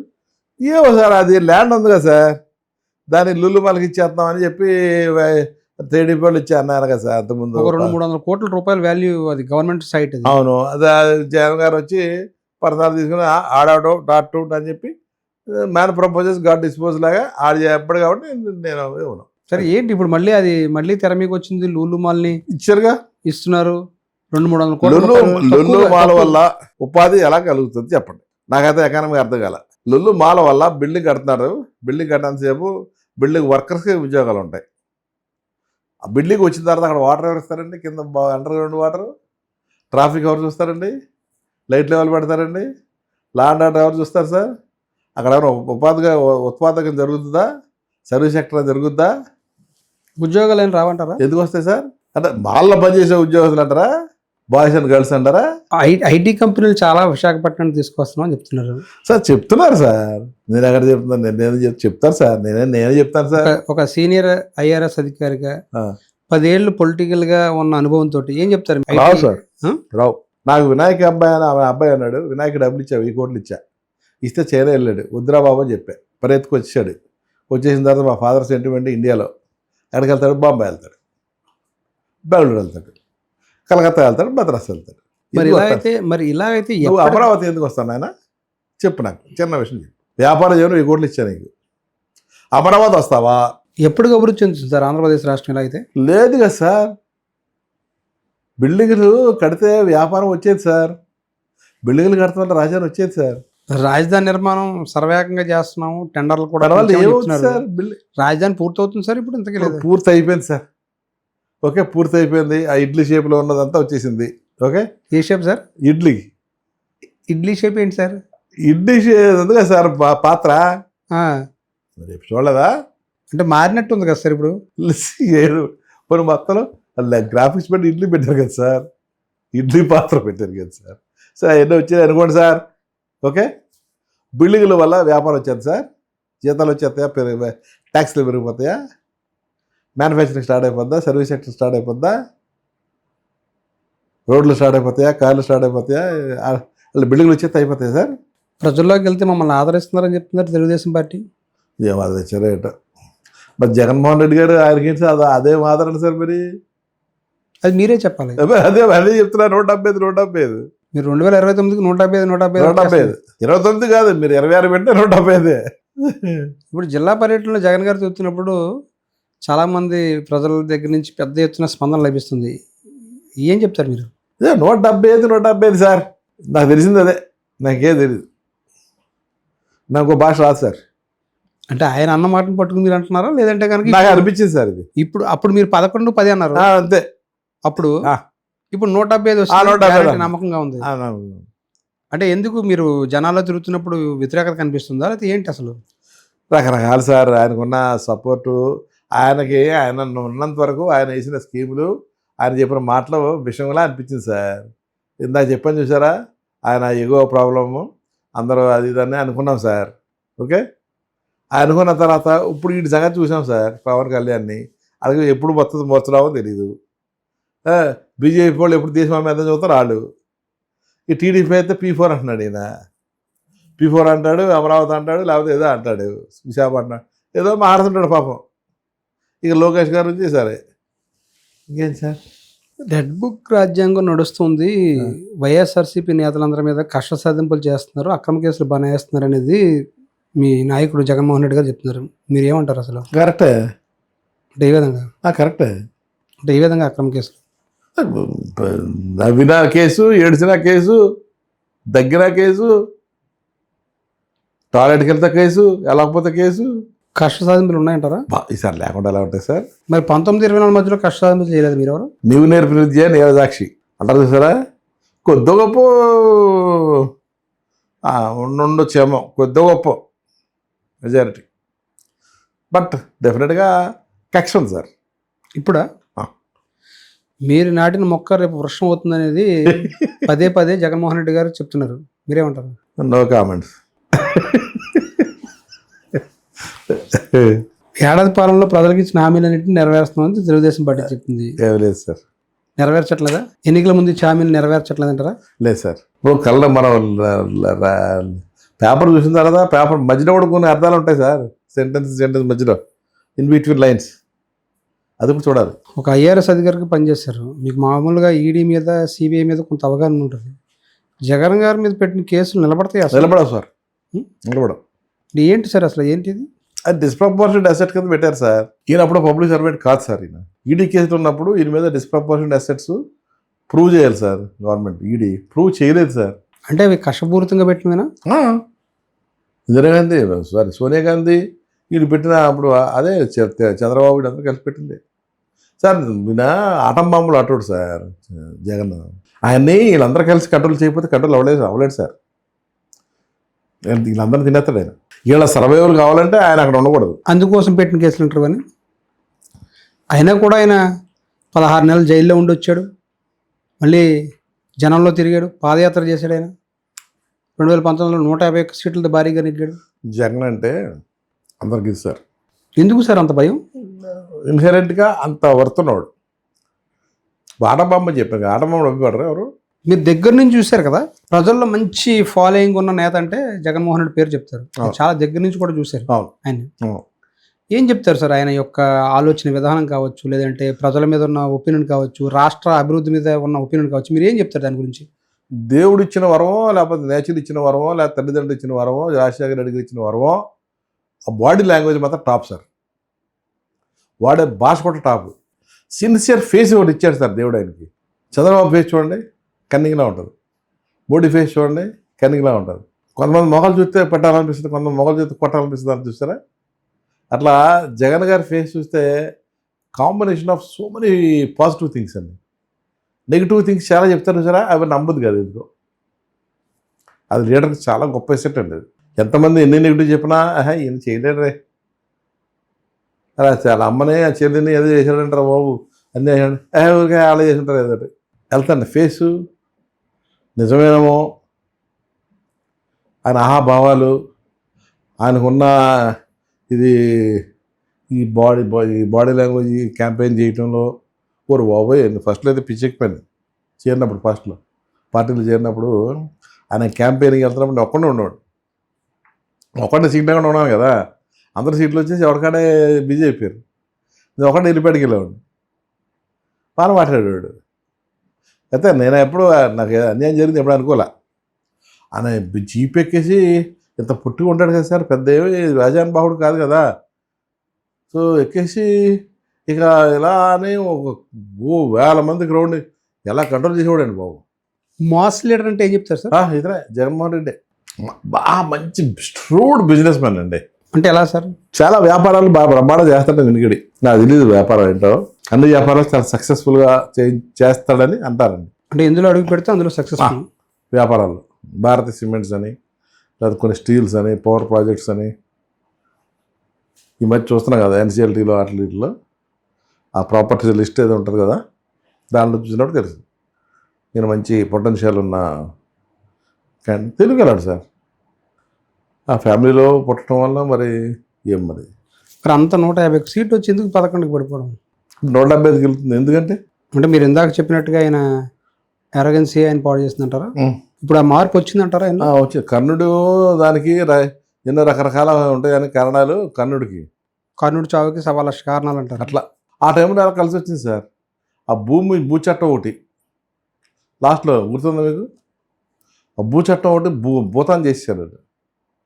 అప్పుడు కూడా ప్రజలకి కొద్దిగా విసిగి ఉన్నారు సార్ చాలా వరకు. అందులో మిడిల్ క్లాస్ ఫ్యామిలీస్ ఉన్నారు చూసారా. ఇది ఆంధ్రజ్యోతి, ఈనాడు, E5, T5, TV5 చూసే ప్రేక్షకులు ఉన్నారు చూసారా. వాళ్ళు మిడిల్ క్లాస్ ఫ్యామిలీస్, చాలా డేంజర్ ఫ్యామిలీస్ అయ్యి. వాళ్ళు చాలా స్ట్రాంగ్లీ ప్రెజుడిస్డ్ క్యాండిడేట్స్. వాళ్ళు ఒక్కొక్కరు 10 మంది ఎడగొట్టగలరు. రాజశేఖర రెడ్డి గారితో మీకు పరిచయం ఉంది సార్? ఎప్పుడైనా కలిసారా? తక్కువ. ఆయన అంటే మీకు బాగా అభిమానం? అంటే బాగా. ఎలా సార్ అసలు? ఏవో సార్, అంటే ఎందుకు ఆయన మీద అంత అభిమానం పుట్టింది? బాబాయ్ నేను నా కోవల్లో మా ఊర్లో I do lot of service, social service. మీకు తెలుసు కదా, తెలిసి ఉంటుందా తెలియదులే. సోషల్ సర్వీస్ చేస్తాను. పేదలంటే నా మా ఇష్టం సార్. ఇప్పటికి కూడా పేదలకు ఇష్టం ఉండదు. పేదరికం నుంచి పేదలను బయటకు తీసుకురావాలి. ఏదో రకంగా ట్రై చేస్తాను. ఇప్పుడు కూడా నాకు బాగా టచ్లో ఉంటారు చాలామంది. సో కోవల్లో స్కూల్ కట్టించాను సార్ నేను. స్కూల్ కట్టిస్తే మళ్ళీ లేని పని ఏదో న్యూసెన్స్ అని చెప్పి డొనేషన్ కాన్సెప్ట్ పెట్టి స్కూల్ కట్టించాను సార్. ఇది క్రిస్టియన్ స్కూల్. 12 lakhs. 12 lakhsలో మా ఫ్రెండ్ శిశువాడే గాడు మా బ్యాచ్మేట్ ఐఏఎస్, వాడు ఒక 1 lakh ఇచ్చాడు. జార్జ్ కూడా మా బ్యాచ్మేటే, వాడు కలెక్టర్. ఏ జార్జ్ సార్? సంజయ్ జార్జ్. వాడు 1 lakh ఇచ్చాడు. సాయి ప్రసాద్ మా బ్యాచ్మేటే, ఆడో 1 lakh. అలా 3 lakhs ఇళ్ళకి సంపాదించా. నేను జాబ్ చేస్తున్నప్పుడు డబ్బులు పెద్ద తక్కువ. మొత్తానికి స్కూల్ కట్టించేసాను. కట్టిన తర్వాత అప్పుడే రాజశేఖర రెడ్డి గారు ముఖ్యమంత్రి అయ్యారు. రాజశేఖర రెడ్డి గారు అంటే మా కోవల్లో అదొక నాటి భక్తి. మరి ఎందుకు తెలియదు నాకు. ఆయన అంటే అందరూ పొగుడుతూ ఉంటారు, ఎందుకు పొగుడుతారో తెలియదు. నేను అనుకున్నాను ఒకరోజు మీకు కూడా ఐఆర్ఎస్ అధికారి కదా, మీకైనా కొంచెం ఐడియా ఉండి ఉంటారు కదా ఎందుకు అనేది. అంటే ప్రజలతో బాగా మమేకమై ఉంటాడైనా, పేదలతో బాగా మమేకమై ఉంటాడు, పేదల గురించి ఎక్కువ ఆలోచిస్తూ ఉంటాడు. అదే అప్పుడే కదా వచ్చింది పవర్లోకి. సో అలా చేస్తుంటే నేను ఆ స్కూల్ అంతా కట్టేశారు. సార్ ఈ స్కూల్ ఇనాగరేషన్ ఎవరిని పిలుద్దాం, మా ఎమ్మెల్యే మంత్రి పిలుద్దాం, కాదు రాజశేఖర పిలుద్దాం అని న్యాయశాయి. ఊరుకోండి సార్, మీరు జోకులు వస్తారు, ముఖ్యమంత్రి సార్ ఆయన ఎలా వస్తారు సార్, పెద్ద ప్రజాస్వామ్యం మనవాది రోడ్లేసింది అని చెప్పి మొత్తానికి డిసైడ్ చేసుకుని కోవల్లో చెప్పి బెంగళూరులో పోస్టింగ్. రవి మల్లు నాకు బాగా క్లోజ్ ఫ్రెండ్. అన్నకి ఫోన్ చేశా, అన్నా ఇలా రాజశేఖర రెడ్డి గారిని కల్పించుకోద్దిగా, చిన్న పని ఉంది. ఏంటి పని అంటే ఇలా స్కూలు, ఎంత స్కూలు 12 లక్షలు. ఎవరిగా 12 లక్షలకి సీక్రెట్ ఎక్కడ వస్తాడు, ఆయన ఇప్పుడే ముఖ్యమంత్రి అయ్యి చాలా ఎక్కడో గాల్లో చేరుతున్నాడు, మాకే లేదు, నువ్వు నీ స్కూల్కి వస్తాడా కోవల స్కూల్కి, ఏంటి రవీంద్ర నువ్వు మరీ ఇలా అయిపోయావు అని తిట్టాడు. గొప్పడు బాబు, ఏం ప్రజాస్వామ్యం వచ్చింది అక్కడి నుంచే కదా, ఏది నీ బాధ ఏంటన్నా అంటే, కలవడన్నా నువ్వు అని కలవలేవు, జనం విసుకెత్త కావట్లేదు, కలవలేవు, ఆయన్ని కలిసి చెప్పలేవు, చెప్పినా రాడాయన అన్నా, నువ్వు కల్పించన్నా ప్లీజ్. సరే ఢిల్లీ వస్తుంటాడు ఎప్పుడు, అక్కడ కల్పిస్తానన్న. కల్పించన్నా, ఐఆర్ఎస్ ఆఫీసర్ కూడా కలవకపోతే ఎలాగన్నా అంటే, సరే ఐఆర్ఎస్ ఆఫీసర్ చెప్పి మాత్రం అరవిందరావు ఐజీ గీజీలు అందరు ఉన్నప్పుడు ఐఆర్ఎస్ ఆఫీసర్కి ఆయన కలుగుతూ ఉంటున్నాడు అంటే, సరే కలమన్నాడు. కలిస్తే నమస్కారం పెట్టి, సార్ నా పేరు రవీంద్రబాబు, నేను ఐఆర్ఎస్ కస్టమ్స్ బెంగళూరులో ఉన్నాను సార్, మీరంటే నా పిచ్చ అభిమానం, మా ఊళ్ళో అందరం డబ్బులు వేసుకుని గవర్నమెంట్ దగ్గర పైసలు తీసుకోకుండా ఎవరి కాళ్ళే డొనేషన్ చేసి బ్యాక్ టు సొసైటీ అనే కాన్సెప్ట్లో ఒక 12 lakhs పెట్టి స్కూల్ కట్టించాం సార్. ఆ స్కూల్ కట్టేశాం సార్. మీరు వచ్చి ఇనాగరేట్ చేస్తే చాలా బాగుంటుంది సార్. చూశాడు సార్, అదేదో 12 లక్షలు కదా అని మీరు తక్కువ అంచనా వేయకండి సార్, 12 లక్షల హృదయాలు ఉన్నాయి సార్ అక్కడ, మీరు వస్తే ఆ హృదయాలు విరజల్లుతాయి సార్. నేను డాక్టర్ సార్, ఐఆర్ఎస్ ముందు మీరు డాక్టరా, ఎంబీబీఎస్ డాక్టరా? నేను డాక్టర్ సార్. ఆర్బీసీ ఉన్నాయి కదా సార్, ఆర్బీసీ బ్లడ్లో, డబ్ల్యూబీసీ, మాకు కాంగ్రెస్ ఒక సెల్ ఉంటుంది సార్, మీరు వచ్చిన తర్వాత ఎక్కువైపోయింది సార్ సెల్స్, రండి సార్. ఇలా చెప్పా, ఇలాగే మాట్లాడా సార్, రండి సార్, చాలా బాగుంటుంది సార్. మా వాళ్ళందరూ మీరు ఎంపీ సీఎం అవ్వగానే నేనే సీఎం అని తిరుగుతున్నారు సార్. మామూలు చిన్న పిల్లలు వెళ్ళిపోయిన వెంటనే సీరియస్ తీసుకున్నాడు. ఎంతసేపు మాట్లాడాడు సార్ మీరు ఆయన కలిసి? 5 minutes ఉంటుంది అన్ని ఇంతే, 5 minutes కానీ ఎక్కువసేపు ఏమంటుంది. అందులో చుట్టూ జనం నా ఊళ్ళో అరవిందరావు అంటున్నాడు, ఏమో తొందరగా అవ్వగొట్టున్నాడు. అప్పటికే సరే అయిపోయింది. బెంగళూరు వచ్చా, రవి అంటున్నాడు. రవి ఆయన పేరేంటి, మంత్రికి ఆయన, వాళ్ళందరూ చాలా హ్యాండల్గా చూశారు. మాగంటి బాబు గారా సార్ అక్కడ, లేకపోతే I'm not very hopeful, but some hopeful. ఇక్కడ కరెక్ట్ టైం మాట్లాడాను ఆయనతో, కళ్ళు పెట్టి. సో గ్యారంటీగా ఎంతనైనా మనిషే కదా, ఎవడు అమెరికన్ ప్రెసిడెంట్ అయినా ఇదేనే మనిషే కదా. ఆఫ్టర్ ఆల్ అతను కూడా పడుకున్నప్పుడు నైట్ గుర్తొస్తాం కదా, అరే పలానాడు అడిగాడే, ఆ మాత్రం కామన్ సెన్స్ ఉంటుంది కదా అన్న ఉద్దేశంతో అనుకుని ఇంటికి వెళ్ళిపోయాను. నెక్స్ట్ 2 days తర్వాత 3వ రోజు ఆఫీస్కి వెళ్తే 11కో 11:30కో ఓ ఫోను, ల్యాండ్ ఫోను నా ఆఫీస్కి. Can I speak Ravindra Babu? Yeah madam, speaking. I'm calling from CM office Hyderabad. CM is coming to your village. I was so excited. అరుస్తున్నానండి. ఎస్ సార్ అని చెప్పి టైంకి చెప్పి పడేసింది. సీఎం పిలవడం ఏంటి, ఆయన రావడం ఏంటి, కళ అనిపించింది అప్పుడు మీకు? Too much. అదే ఫోటో మీరు చూసింది, ఫోటోని చూసావా? అది చాలా అచీవ్మెంట్ సార్. మీ ఊరికి వచ్చారు సార్? వచ్చారు కదా సార్, మా ఇంటికి వచ్చాడు సార్. మీ ఇంటికి కూడానా? మా ఇంటి పక్కన చర్చి, చర్చి పక్కన, చర్చిలోనే స్కూల్, మా ఇంటి పక్కన సార్. ఎంతసేపు ఉన్నారు సార్? ఎంతసేపు ఉన్నారు ఆయన? హాఫ్ అన్ అవర్ 40 minutes ఉంటాడు. ఎంతసేపు ఉంటారు అనుకున్నారు అసలు మీరు? 10 minutes అనుకున్నా. సీఎం కాబట్టి, ఒక చిన్న స్కూల్ కాబట్టి ఏదో ఇనాగ్రేషన్ చేసి వెళ్ళిపోతారు అనుకున్నారు. అది అయితే అంత ముందు రోజు కొద్దిగా గోలైందండి. అంత ముందు రోజు రాత్రికి ఎస్పీ వచ్చాడు, ఇది ఇంటెలిజెన్స్ సర్వే చేయడానికి, ఫీజిబిలిటీ కానా తిరుగుతుందో లేదని చెప్పడం వచ్చాడు ఎస్పీ. నేను కలెక్టర్తో జాజీతో కూర్చుని ఉన్నాను. ఇంతలో మావాడు ఫోన్ చేసి, సార్ ఇక్కడ ఎస్పీ రివర్స్ రాసేస్తున్నాడు, కాన్వే రావడం కుదరదు, ఇక్కడ CM law and order problem, security problem అని రాస్తున్నాడు సార్. ఎస్పీ కూడా వచ్చి చాలా వాళ్ళు చేస్తున్నారు సార్, మీరు తొందర రావాలి సార్ అని. అరే జాజు వస్తాను, ఏమైందండి ఇలా? ఏమో వచ్చాను. వచ్చి ఎస్పీ అక్కడే ఉన్నాడు. వాడు ప్రమోట్ అవసరం ఏంటంటే అదే ఇక్కడ కాన్వే తిరగడం కష్టంగా ఉందండి, ఎస్పీ గారు అదే కష్టమే, ఎస్పీ ఇంటెలిజెన్స్ కూడా కుదరదని చెప్తున్నాడు, జరిగే పని కష్టం అండి అన్నాడు. ఏంటి కష్టం అంటే, సీఎం గారు రావడం కష్టం అండి, ఏదన్నా పబ్లిక్ మీటింగ్ పెట్టుకుంటే అక్కడ వస్తాడు. నువ్వు ఐపీఎస్నా అన్న? ఐపీఎస్ కాదు, ప్రమోట్ అని అనుకున్నా, ప్రమోట్ అనుకున్నానులే. డెమోక్రసీ ఎక్కడ స్టార్ట్ అవుతుంది తెలుసు కదా మీకు? డెమోక్రసీ స్టార్ట్ అయ్యేది ఇక్కడే. ప్రధానమంత్రి అయినా పోయినా, ముఖ్యమంత్రి అయినా పోయినా, మంత్రి అయినా పోయినా, ఇక్కడే బాబు జరిగేది, గ్రామస్థాయిలోనే ఇదే జరిగేది ఇక్కడే. For that matter Rajasekhara Reddy గారు ముఖ్యమంత్రి అమ్మగారికి వచ్చాడు. ఏంటండి ఐపీఎస్లో ఐఏఎస్ చదువుతారు మీరు, ఆ మాత్రం కామన్ సెన్స్ లేకుండా?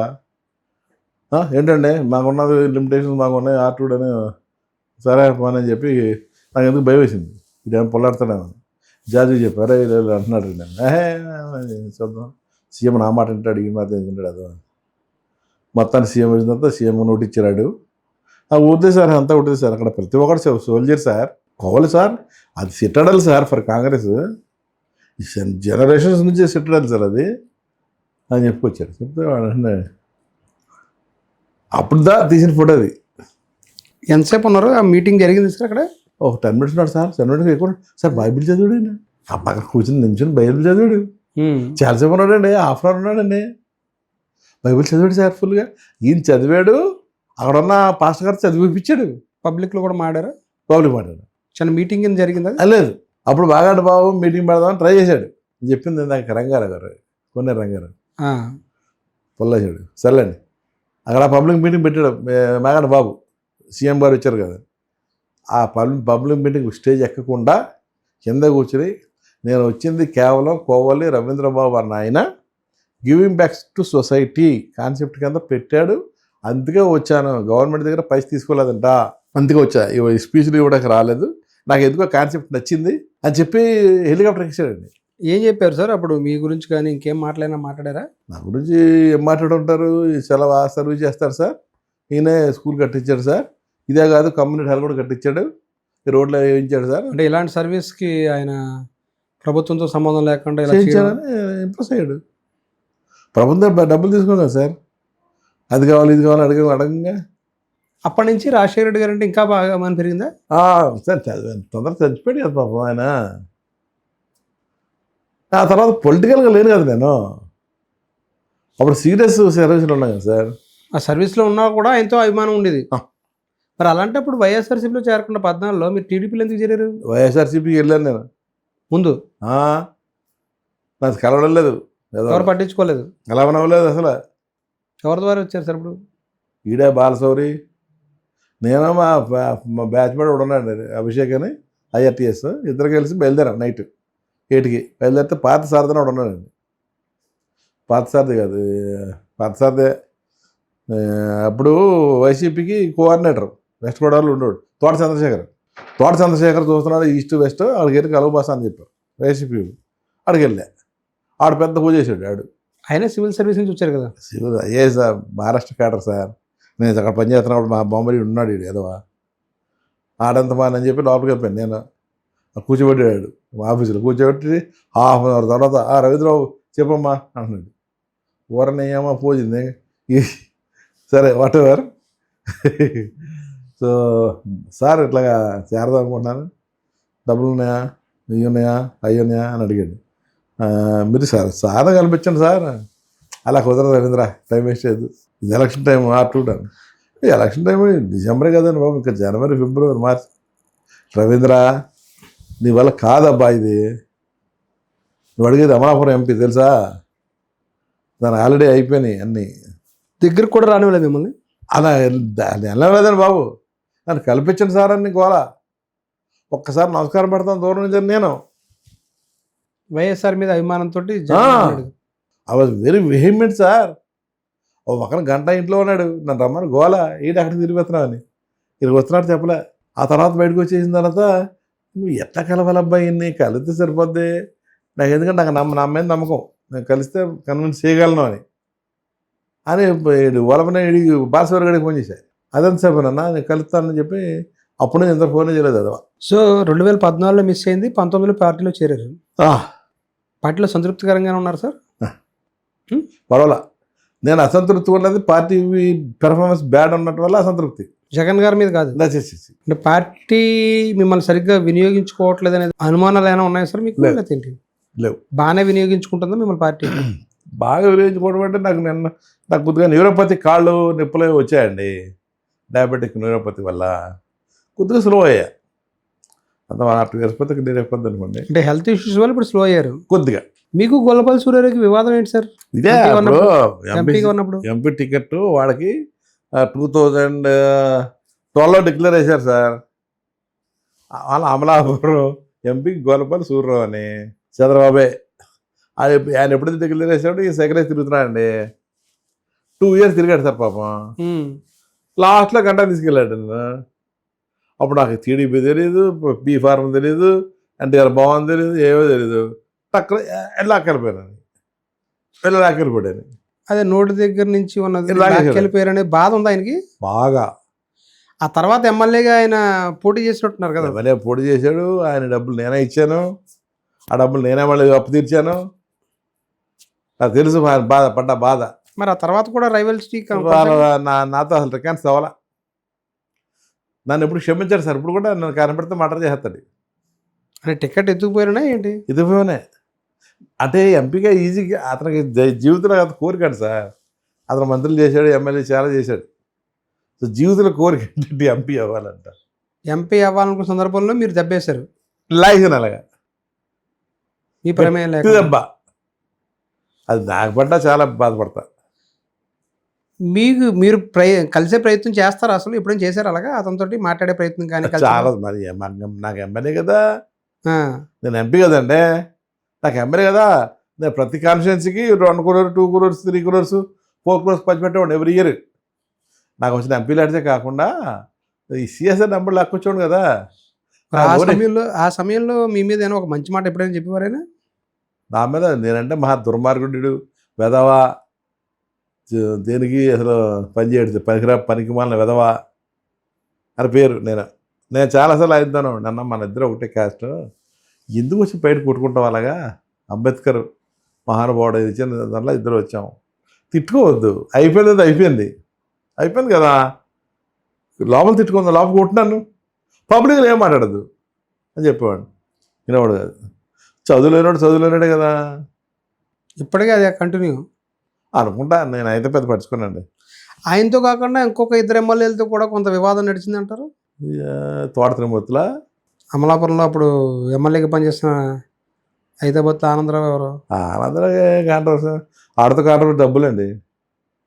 ఆ డబ్బులు కావాలని నేను ఇచ్చేవాడు కాదు. డబ్బే. ఏ డబ్బులు సార్?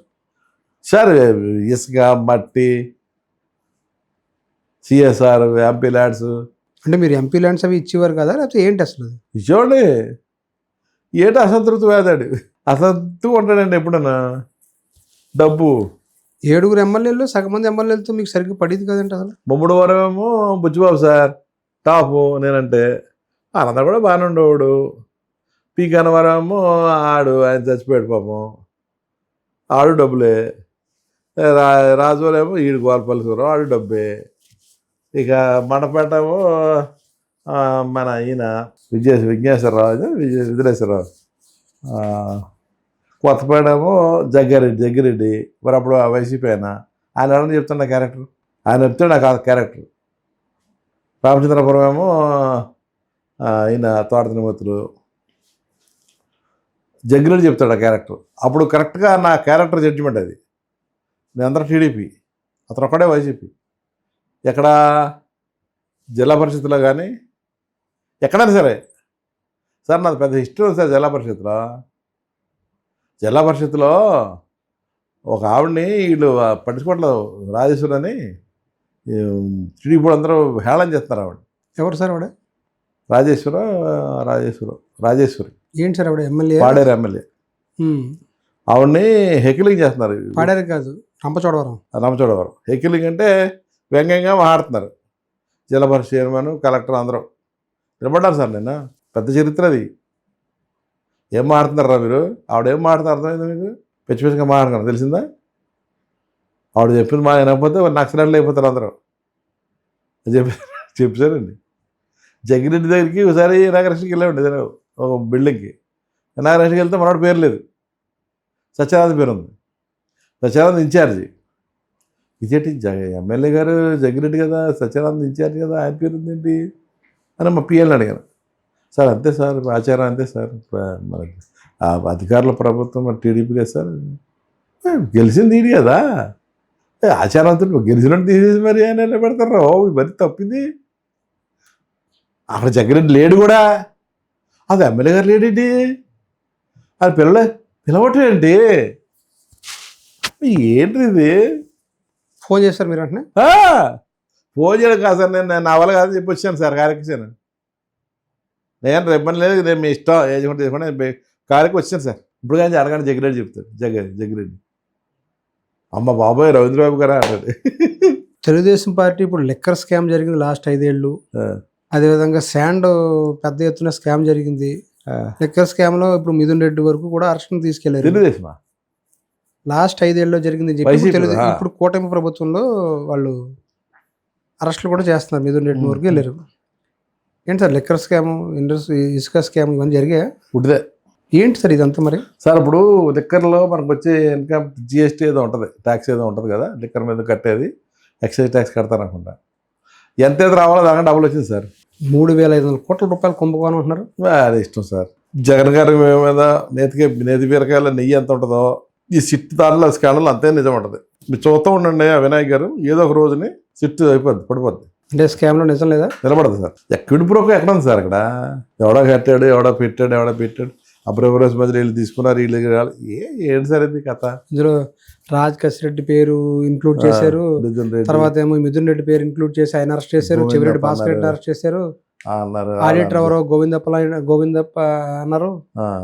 ఇప్పుడు జగన్మోహన్ రెడ్డి గారి దగ్గర పనిచేసే ఓఎస్డి గారిని అరెస్ట్ చేశారు. రాజమోహన్ రెడ్డి, రాజకృష్ణారెడ్డి, ఓఎస్డి కృష్ణమోహన్ రెడ్డి గారిని అన్నారు. మాజీ ఐఏఎస్ ధనంజయ రెడ్డి గారిని అరెస్ట్ చేశారు. 90 రోజులుగా ఆయన జైల్లోనే ఉన్నారు. ధనంజయ రెడ్డి మరి అన్యాయం వచ్చేస్తారు సార్ ఎంత తొందరగానే. ఇవన్నీ ఏంటి? ఇవన్నీ ఇప్పుడు సార్ ప్రభుత్వం రాజు తలుచుకుంటే కురడా దెబ్బలు తక్కువ అని, ప్రభుత్వం తలుచుకుంటే ఏముంది సార్? ఎక్కడ నిజం లేదంటారా? లేదు. Last time Chandrababu Naidu arrest చేసిన సందర్భంలో కూడా నిజం లేదనేది వాళ్ళు చెప్తున్నమాట. మీరేమంటారు? స్కిల్ డెవలప్మెంట్లో డెఫినెట్గా జరిగినాయి, డిస్క్రిమినేషన్ జరిగింది. స్కిల్ డెవలప్మెంట్లో కదా బుక్ చేసింది ఆయన్ని, జరిగింది అది. ఆయన్ని బుక్ చేయవచ్చా లేదా, ఆయన జైలు పెట్టవచ్చా లేదా అన్నది ఆ పొలిటికల్ డెసిషన్ అది. బట్ తప్పే కదా సార్. అక్రమాలు అయితే జరిగాయి, దానికి కష్ట సాధింపు జరిగా ఇప్పుడు కొనసాగుతుందంటారా? ఇవన్నీ ఏంటి చెప్పలేం. పాలిటిక్స్లో ఎనీథింగ్ ఈజ్ పాసిబుల్ సార్. ఓడిపోయిన ఏడాదిలోనే వైఎస్ఆర్సీపీ పుంజుకుందంటారా? జనాల్లోకి బాగానే వచ్చినట్టు కనిపిస్తుంది. బాగుంది. మేము ఫస్ట్లో కొద్దిగా ఓవర్ యాక్షన్ అనిపించింది, కానీ ఢిల్లీ వెళ్ళగా ఫస్ట్ వెళ్ళే పని చూసారా? ఢిల్లీ వెళ్ళాం కదా, ఇమీడియట్గా ప్రభుత్వాన్ని చేయాలని చెప్పి ఢిల్లీ డిమాండ్ పెట్టాం కదా, అప్పుడు కొద్దిగా తొందరగా పడ్డమేమో అనిపించింది, కానీ ఇప్పుడు మాత్రం కరెక్ట్. ఇప్పుడు జనాలకి అంటే అంత ఓటమి నుంచి అంత త్వరగా తేరుకున్నారా? అంటే మనం తేరుకోవడం కోసం వాళ్ళు తయారు తీశారు మనల్ని. వాళ్ళే మమ్మల్ని చక్కగా చేత తీశారు. మనం ఏం తేరుకోకర్లా. మనం ఏం చేసాము సార్? మేము ఏం చేయాలి? రోడ్లెక్కి ఎవరు కొట్టలేదు, తిట్టలేదు, ఏం చెప్పలేదు, ఎవరు కూడా ఏం చెప్పలేదు. ఏదైనా చెప్తున్నప్పుడు తప్పు అని చెప్తున్నాం అంతే. కానీ ఎక్కువ వాళ్ళే చేస్తున్నారండి. రైతు భరోసా అంటారు, రైతులకు వేయట్లేదు. అమ్మఒడి అంటారు, అమ్మఒడి వేయరు. చిన్నపిల్లలకి డబ్బులు అంటారు, అది లేదు. ఫీజు రియంబర్స్మెంట్ అంటారా, లేదు. బిడ్డలు కాలేదు, రద్దు చేశారు. స్కూల్స్ అని రద్దు చేశారు. హాస్పిటల్స్ అన్నీ మామూలుగా వచ్చాయి. ప్రజలకు తెలిసిపోతుంది. వాలంటీర్ సిస్టమ్ తీశారు. వాలంటీర్ సెక్రటేరియట్లు ఉన్నాయి, అంత మాత్రమే. అది వచ్చాక రేషన్ కార్డులు ఇంటింటికి వచ్చే డబ్బులు ఇది రేషన్ ఇచ్చి వెళ్ళిపోవడం మొత్తం తీశారు. తెలిసిపోతుంది ప్రజలకు. They are facing the heat. అందువల్ల వాలంటీర్ ఏంటి సార్? వినాయక్, బ్రాహ్మిన్, ఆ గోత్రం, పలానా చోటు, పలానా ఇది, ఫాదర్ ఇది, టక్ టక్ టక్ చెప్తే వచ్చేవాడు. తీసుకొచ్చేవాడే లేదా? ఇప్పుడు ఏం చేస్తాం? మీరు వెళ్ళాలి. అసలు ఏపీలో పాలనే లేదు. ఉండేటట్టుగా చేశాడు జగన్. దాన్ని వీళ్ళు చేయకపోవడం వల్ల జగన్ పర్మనెంట్ అయిపోయాడు. పెద్ద గీత చిన్న గీత సార్. వీళ్ళు పెద్ద గీత గీసేవాడికి చిన్న గీత అయిపోయింది సార్. తప్పులు చాలా ఎక్కువ చేశారు సార్. ప్రతి కాలేజీ, మెడికల్ కాలేజీ అంటే పెద్ద గొప్ప సార్. అది జిల్లాకు మెడికల్ కాలేజీ పెట్టాలనేది వైఎస్ఆర్సీపీ ప్రభుత్వం గతంలో చెప్పిన మాట. దాన్ని బాగా చేసుకుని వచ్చారు. మరి ఇప్పుడు ఎందుకు సార్ అది ప్రైవేటీకరణ చేయడానికి? జిల్లా మెడికల్ కాలేజ్ అంటే దీంట్లో వినాయక్ మీకు ఒక చిన్న ట్రిక్ ఉంది.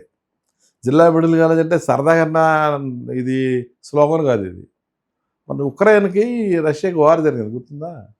ఆ యుక్రెయిన్ వార్లో చాలామంది స్టూడెంట్స్ అక్కడ ఉండిపోయారు, రష్యాకి యుక్రెయిన్. దాన్ని మనం బొంబాయి దాకా లాక్కొచ్చి వాళ్ళు తీసుకొచ్చాం. మనం మెజారిటీ ఉక్రెయిన్లో చదువుతున్న మెడికల్ కాలేజ్ స్టూడెంట్స్ ఆంధ్ర వాళ్ళే.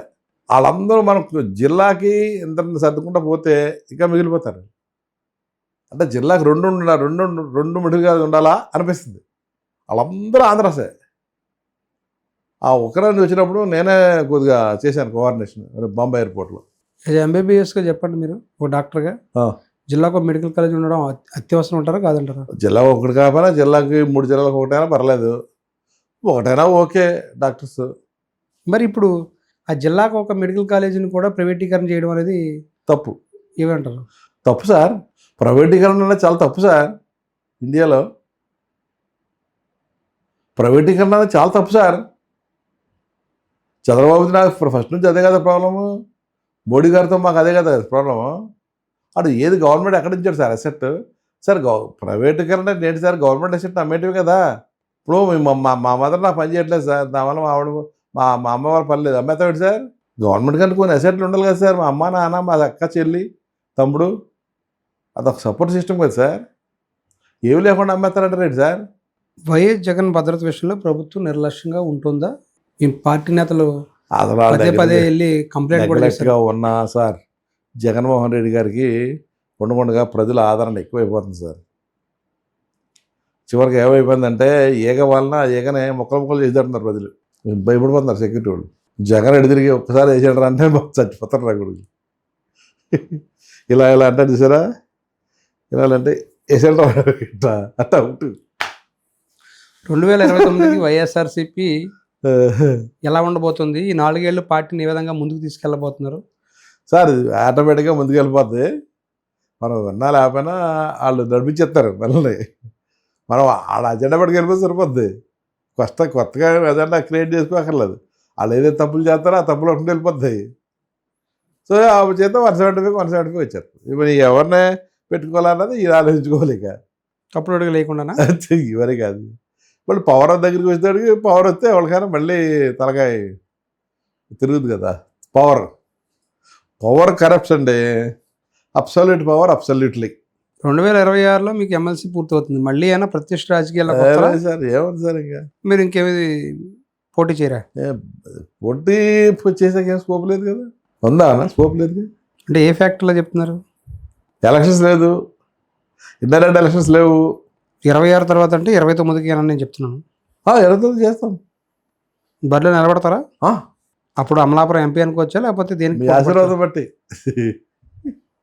వినాయక ఆశీర్వాదం బట్టి. వైఎస్ జగన్మోహన్ రెడ్డి గారు ఇప్పుడు పాదయాత్ర కూడా చేస్తారు భవిష్యత్తులో అని చెప్తున్నారు. ప్రతి జిల్లా ఎలా ఉండబోతుంది సార్ ఆ పాదయాత్ర? చాలా బాగుంటుంది సార్. చంద్రబాబు నిద్రపోడు, ఏం ఘోరాలు చేస్తారో చూడాలి. అంటే ప్రజల్లోకి మళ్ళీ ఆయన తిరగడం మొదలు పెడితే ఎలా ఉండబోతుంది? చాలా బాగుంటుంది. ప్రజలు తిరగబడిపోతారేమో, మధ్యలో ఆపాల్సి వస్తుందేమో పాదయాత్ర. విసిగిపోయారు సార్. వాలంటీర్ సిస్టమ్ బాగా అలవాటైపోయిందండి. ఎడ్యుకేషన్, హెల్త్ అండి, రెండు సోవరెన్ ఫంక్షన్స్ అండి. కమ్యూనిస్ట్ కంట్రీస్లో కానీ, సోషలిస్ట్ కంట్రీస్లో కానీ, ఎనీ వెల్ఫేర్ స్టేట్లలో కానీ ఈ health, education top sir concept. మిగతా ఎన్ని తప్పులు చేసినా సరే, కూన్ మాఫ్ అన్నట్టుగా మీరు ఎన్ని చేసినా సరే, ఈ 100 కూన్ మాఫ్ చేసినా ఆవిడ ఇది చేసిన చాలు అన్నట్టుగా హెల్త్, ఎడ్యుకేషన్ సార్. బాగా పూర్ పీపుల్ సఫర్ అది ఇట్ల వల్లే సార్. ఇంగ్లీష్ మీడియం ఒకటి సరే ఆటోమేటిక్గా అవుతుంది, ఇంగ్లీష్ మీడియం ఉంది. బట్ హెల్త్, ఎడ్యుకేషన్ ఈ రెండు సార్ టాప్. జగన్మోహన్ రెడ్డి గారు అయ్యంలో అబ్బా భలే పట్టుకున్నాడు సార్ రెండు కాన్సెప్ట్స్. ఈ రెండింటిని పట్టుకున్నాడు ఆయన. ఆ ప్రజలు ఆశీర్వదిస్తారు సార్ ఆయన్ని. ఇప్పుడు ప్రజలు ఎవరు సరే క్షమించేస్తారు సార్ ఎక్కడైనా సరే, ఏమన్నా అటు ఇటు ఎక్స్ట్రా జరిగినా సరే, పర్వాదులే బాగా చేశారు కదా అని. ఇప్పుడు ఆఫ్టర్ ఆల్ ఆ టైంలో ఆయన టైంలో పేదలు అందరూ హ్యాపీ కదా సార్, ఫుల్ హ్యాపీ కదా సార్. నాయకులే హ్యాపీ, ప్రజలు ఫుల్ హ్యాపీ కదా సార్. సార్ ఎందుకు 151 నుంచి 11 పడిపోయి ఈవీఎంల ట్యాంపరింగ్ అనేది మీ నాయకులు చెప్పే మాట? ఇప్పుడు ఈ మధ్య రాహుల్ గాంధీ గారు బాంబు పిలిచాడు, మరి అది కూడా జరిగిందేమో ఇక్కడ మనకు తెలియదు. అదే జగన్ గారి విషయంలో ఆబ్వియస్గా మనకు కొన్ని తెలుస్తున్నాయి. జగన్ గారి విషయంలో కొన్ని నియోజకవర్గాల్లో ఉన్న ఓటర్ల కంటే ఎక్కువ ఓట్లు పడిన శాతం ఎక్కువ కనపడుతుంది. అది మనకు తెలియదు, ఆంధ్ర విషయం తెలియదుగా. అది కర్ణాటక చెప్పాడు ఆయన, మహారాష్ట్ర కూడా చెప్తున్నాడు. ఆ అనుమానాలు ఉన్నాయా సార్? ఓటింగ్ లేవు. మరి మనం ఎప్పుడు రీసెర్చ్ చేయలేదు దాని మీద, అది పెద్ద రీసెర్చ్ సబ్జెక్ట్ కదండి. మరి ఊరినే జస్ట్ లేదంటే గోల్పాల్ సూర్యగారిలో మాట్లాడితే కష్టం కదా, కొద్దిగా ఆలోచించి మాట్లాడాలి కదా. మీకు కూడా గొల్లపల్లి సూర్యగారి మీద అంతే కోపం ఉంది ఉంటుంది. అదే మీరు ఆయన గురించి చెప్పి నాకు మళ్ళీ ఫ్రెష్ అయింది, ఏమో ఎంత చేశాడా అని. నేను ఎప్పుడు ఫీల్ అవ్వను అసలు. పెద్ద ఆయన హర్ట్ అయ్యాడు. నేను చేసింది కూడా చాలా, అయితే నేను కావాలని చేసింది ఏం లేదు. అలా అమలాపురం గురించి డిస్కషన్ అయితే నాకు అమలాపురం ఎక్కడ కూడా తెలియదు, చెప్తున్నా కదా. సార్ ఫైనల్గా చెప్పండి సార్, జగన్మోహన్ రెడ్డి గారు మళ్ళీ ముఖ్యమంత్రి అవ్వడం కోసం పార్టీ నేతలుగా మీరంతా ఏం చేయబోతున్నారు? ఏ విధంగా ప్రజల్లోకి వెళ్ళబోతున్నారు? జగన్మోహన్ రెడ్డి గారు మళ్ళీ ముఖ్యమంత్రి అవ్వాలంటే మీరు చేసినా చేయకపోయినా మాత్రం సార్, ప్రజలు మాత్రం గ్యారంటీ ఓటేస్తారు సార్. అందరూ మా 5 కోట్లు ఎంతమంది ఉన్నారు జనాభా, ఎంతమంది ఓటర్స్ ఉన్నారో, ఎలిజిబుల్ ఓటర్స్ నాకు తెలియదు, కానీ అప్పటికి విసిగెత్తిపోయి ఈ టీడీపీ మీద, జనసేన మీద, బీజేపీ కూడా ఆటోమేటిక్గా పడిపోతుంది సార్. విసిగెత్తిపోయి నాకు ఏంటంటే నా ఫస్ట్లో ఇంటర్వ్యూలోనే డ్రీమ్లో చెప్పాను నేను, చాలా డిఫరెంట్ టైపు ఈయన, స్టేట్లో ఇమిడే వ్యక్తి కాదు, సెంటర్ కూడా మేనేజ్ చేయగలను ఈయన, స్టేట్ని ఈక్వల్గా. సో ఈసారి వస్తే మాత్రం ఈయన కింగ్ మేకరో కింగో అవుతాడు సార్. ఎవరు? జగన్మోహన్ రెడ్డి. మరి జగన్మోహన్ రెడ్డిని ఎప్పటికీ రానివ్వను, కూటమి మరో 10-15 ఏళ్ళు అధికారంలో ఉంటుందనేది పవన్ కళ్యాణ్ చెప్తున్నారు. పవన్ కళ్యాణ్ గురించి టైం వేస్ట్ చేయదు సార్, ఆయన గురించి టైం వేస్ట్ చేయదు సార్. డిప్యూటీ సీఎంగా ఆయన పాలన ఎలా ఉంది సార్? వద్దు సార్, ఆయన గురించి టైం వేస్ట్ చేయదు సార్. ఆయనకి ఏం తెలుసు సార్, ఆయనకి ఆయన అనాల్సి వస్తుంది. 2024 తర్వాత మీరు జనసేనలో కూడా వెళ్ళడానికి ప్రయత్నం చేశారట. 23లో ఆ టైంలో నేను ఒక టిల్ట్ అయ్యేవాడిని బిఫోర్ ఎలక్షన్స్. ఇతను సార్, ఇతను ఏంటి మీరు పవన్ కళ్యాణ్ అంటే ఎందుకు టిల్ట్? నేనేగా చాలామంది టిల్ట్ అయ్యారు sir. Che Guevara, Karl Marx, Nelson Mandela, doctor BR Ambedkar. ఏంటి సార్ మీరు ఇలాంటి పుస్తకాల పేర్లు, పుస్తకాల గురించి చదివేని చెప్తే మీరు కొంచెం ఊగిసలాడారా? డెఫినెట్గా ఎస్. మీరు ఐఆర్ఎస్ చదువుకున్నారు సార్, మరి ఆ పేరు చెప్పిన తర్వాత కూడా పోతే ఎలా సార్? తర్వాత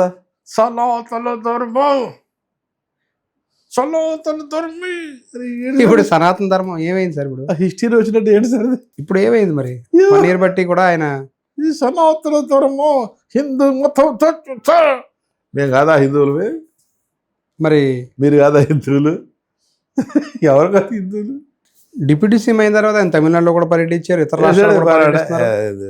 బీజేపీ ఆయన్ని దేశవ్యాప్తంగా ఒక నాయకుడిని చేసే ప్రయత్నం చేసినట్టు కనపడుతుంది. సనాతన ధర్మం పిచ్చకలడి రైట్ హిస్టరీ వచ్చినట్టు మాట్లాడితే ఏమంది సార్? సో 4 ఏళ్ళు కూడా పట్టదంటారు. ఈ ప్రభుత్వం మీద ఇప్పటికే వ్యతిరేకత వచ్చిందంటారు. ఇప్పుడు జరిగితే బాగుండే ఎలక్షన్, మరి జరగవుగా. ఎప్పుడు ఎలక్షన్స్ వచ్చినా 175 సీట్లు వస్తాయి సార్. ఈసారి అంటే ఆ స్థాయిలో వస్తాయా 175 వచ్చేస్తాయా? ఇప్పుడు 5 years తర్వాత 3 years కదా, ఇంకా 3 years అయినా 3.5 years 4 years నియర్లీ. ఆ స్థాయి కదా, అలా వచ్చేస్తాయి సార్. ఎందుకంటే నా ఊహ ఏంటంటే బీజేపీ కూడా శిథిలమైపోయి మొత్తం ఇటు తిరుగుతారు. ఇక పవన్ కళ్యాణ్ ఎప్పుడు ఫోర్సే కాదు సార్. అసలు కాపులు గీపులు కూడా కళ్ళు బయలుగా మెత్తాయి వాళ్ళకి అర్థమైపోయింది. కాపులు యూత్ లేడీస్ వాళ్ళందరికీ అర్థమైపోయింది వీడి వల్ల ఏం కాదని. ఒక క్యాస్ట్ పట్టుకుని లీడర్ కావడం కష్టం సార్. ఇది దేశం ఇండియా కదా సార్, చాలాసార్లు బ్లాక్స్ ఉన్నాయి సార్. ఇక్కడ ఒక క్యాస్ట్ తో కష్టం సార్. అందులో కాపులు లాంటి ఎంటర్ప్రైజింగ్ క్వాలిటీ క్యాస్ట్ అది, చాలా ఎంటర్ప్రైజింగ్ క్యాస్ట్ అది. అంటే ఆషామాషి క్యాస్ట్ కాదు సార్.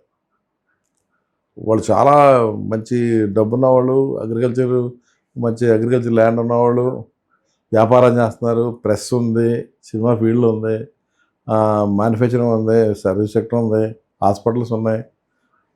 మంచిగా అప్కమింగ్ క్యాస్ట్ సార్ అది.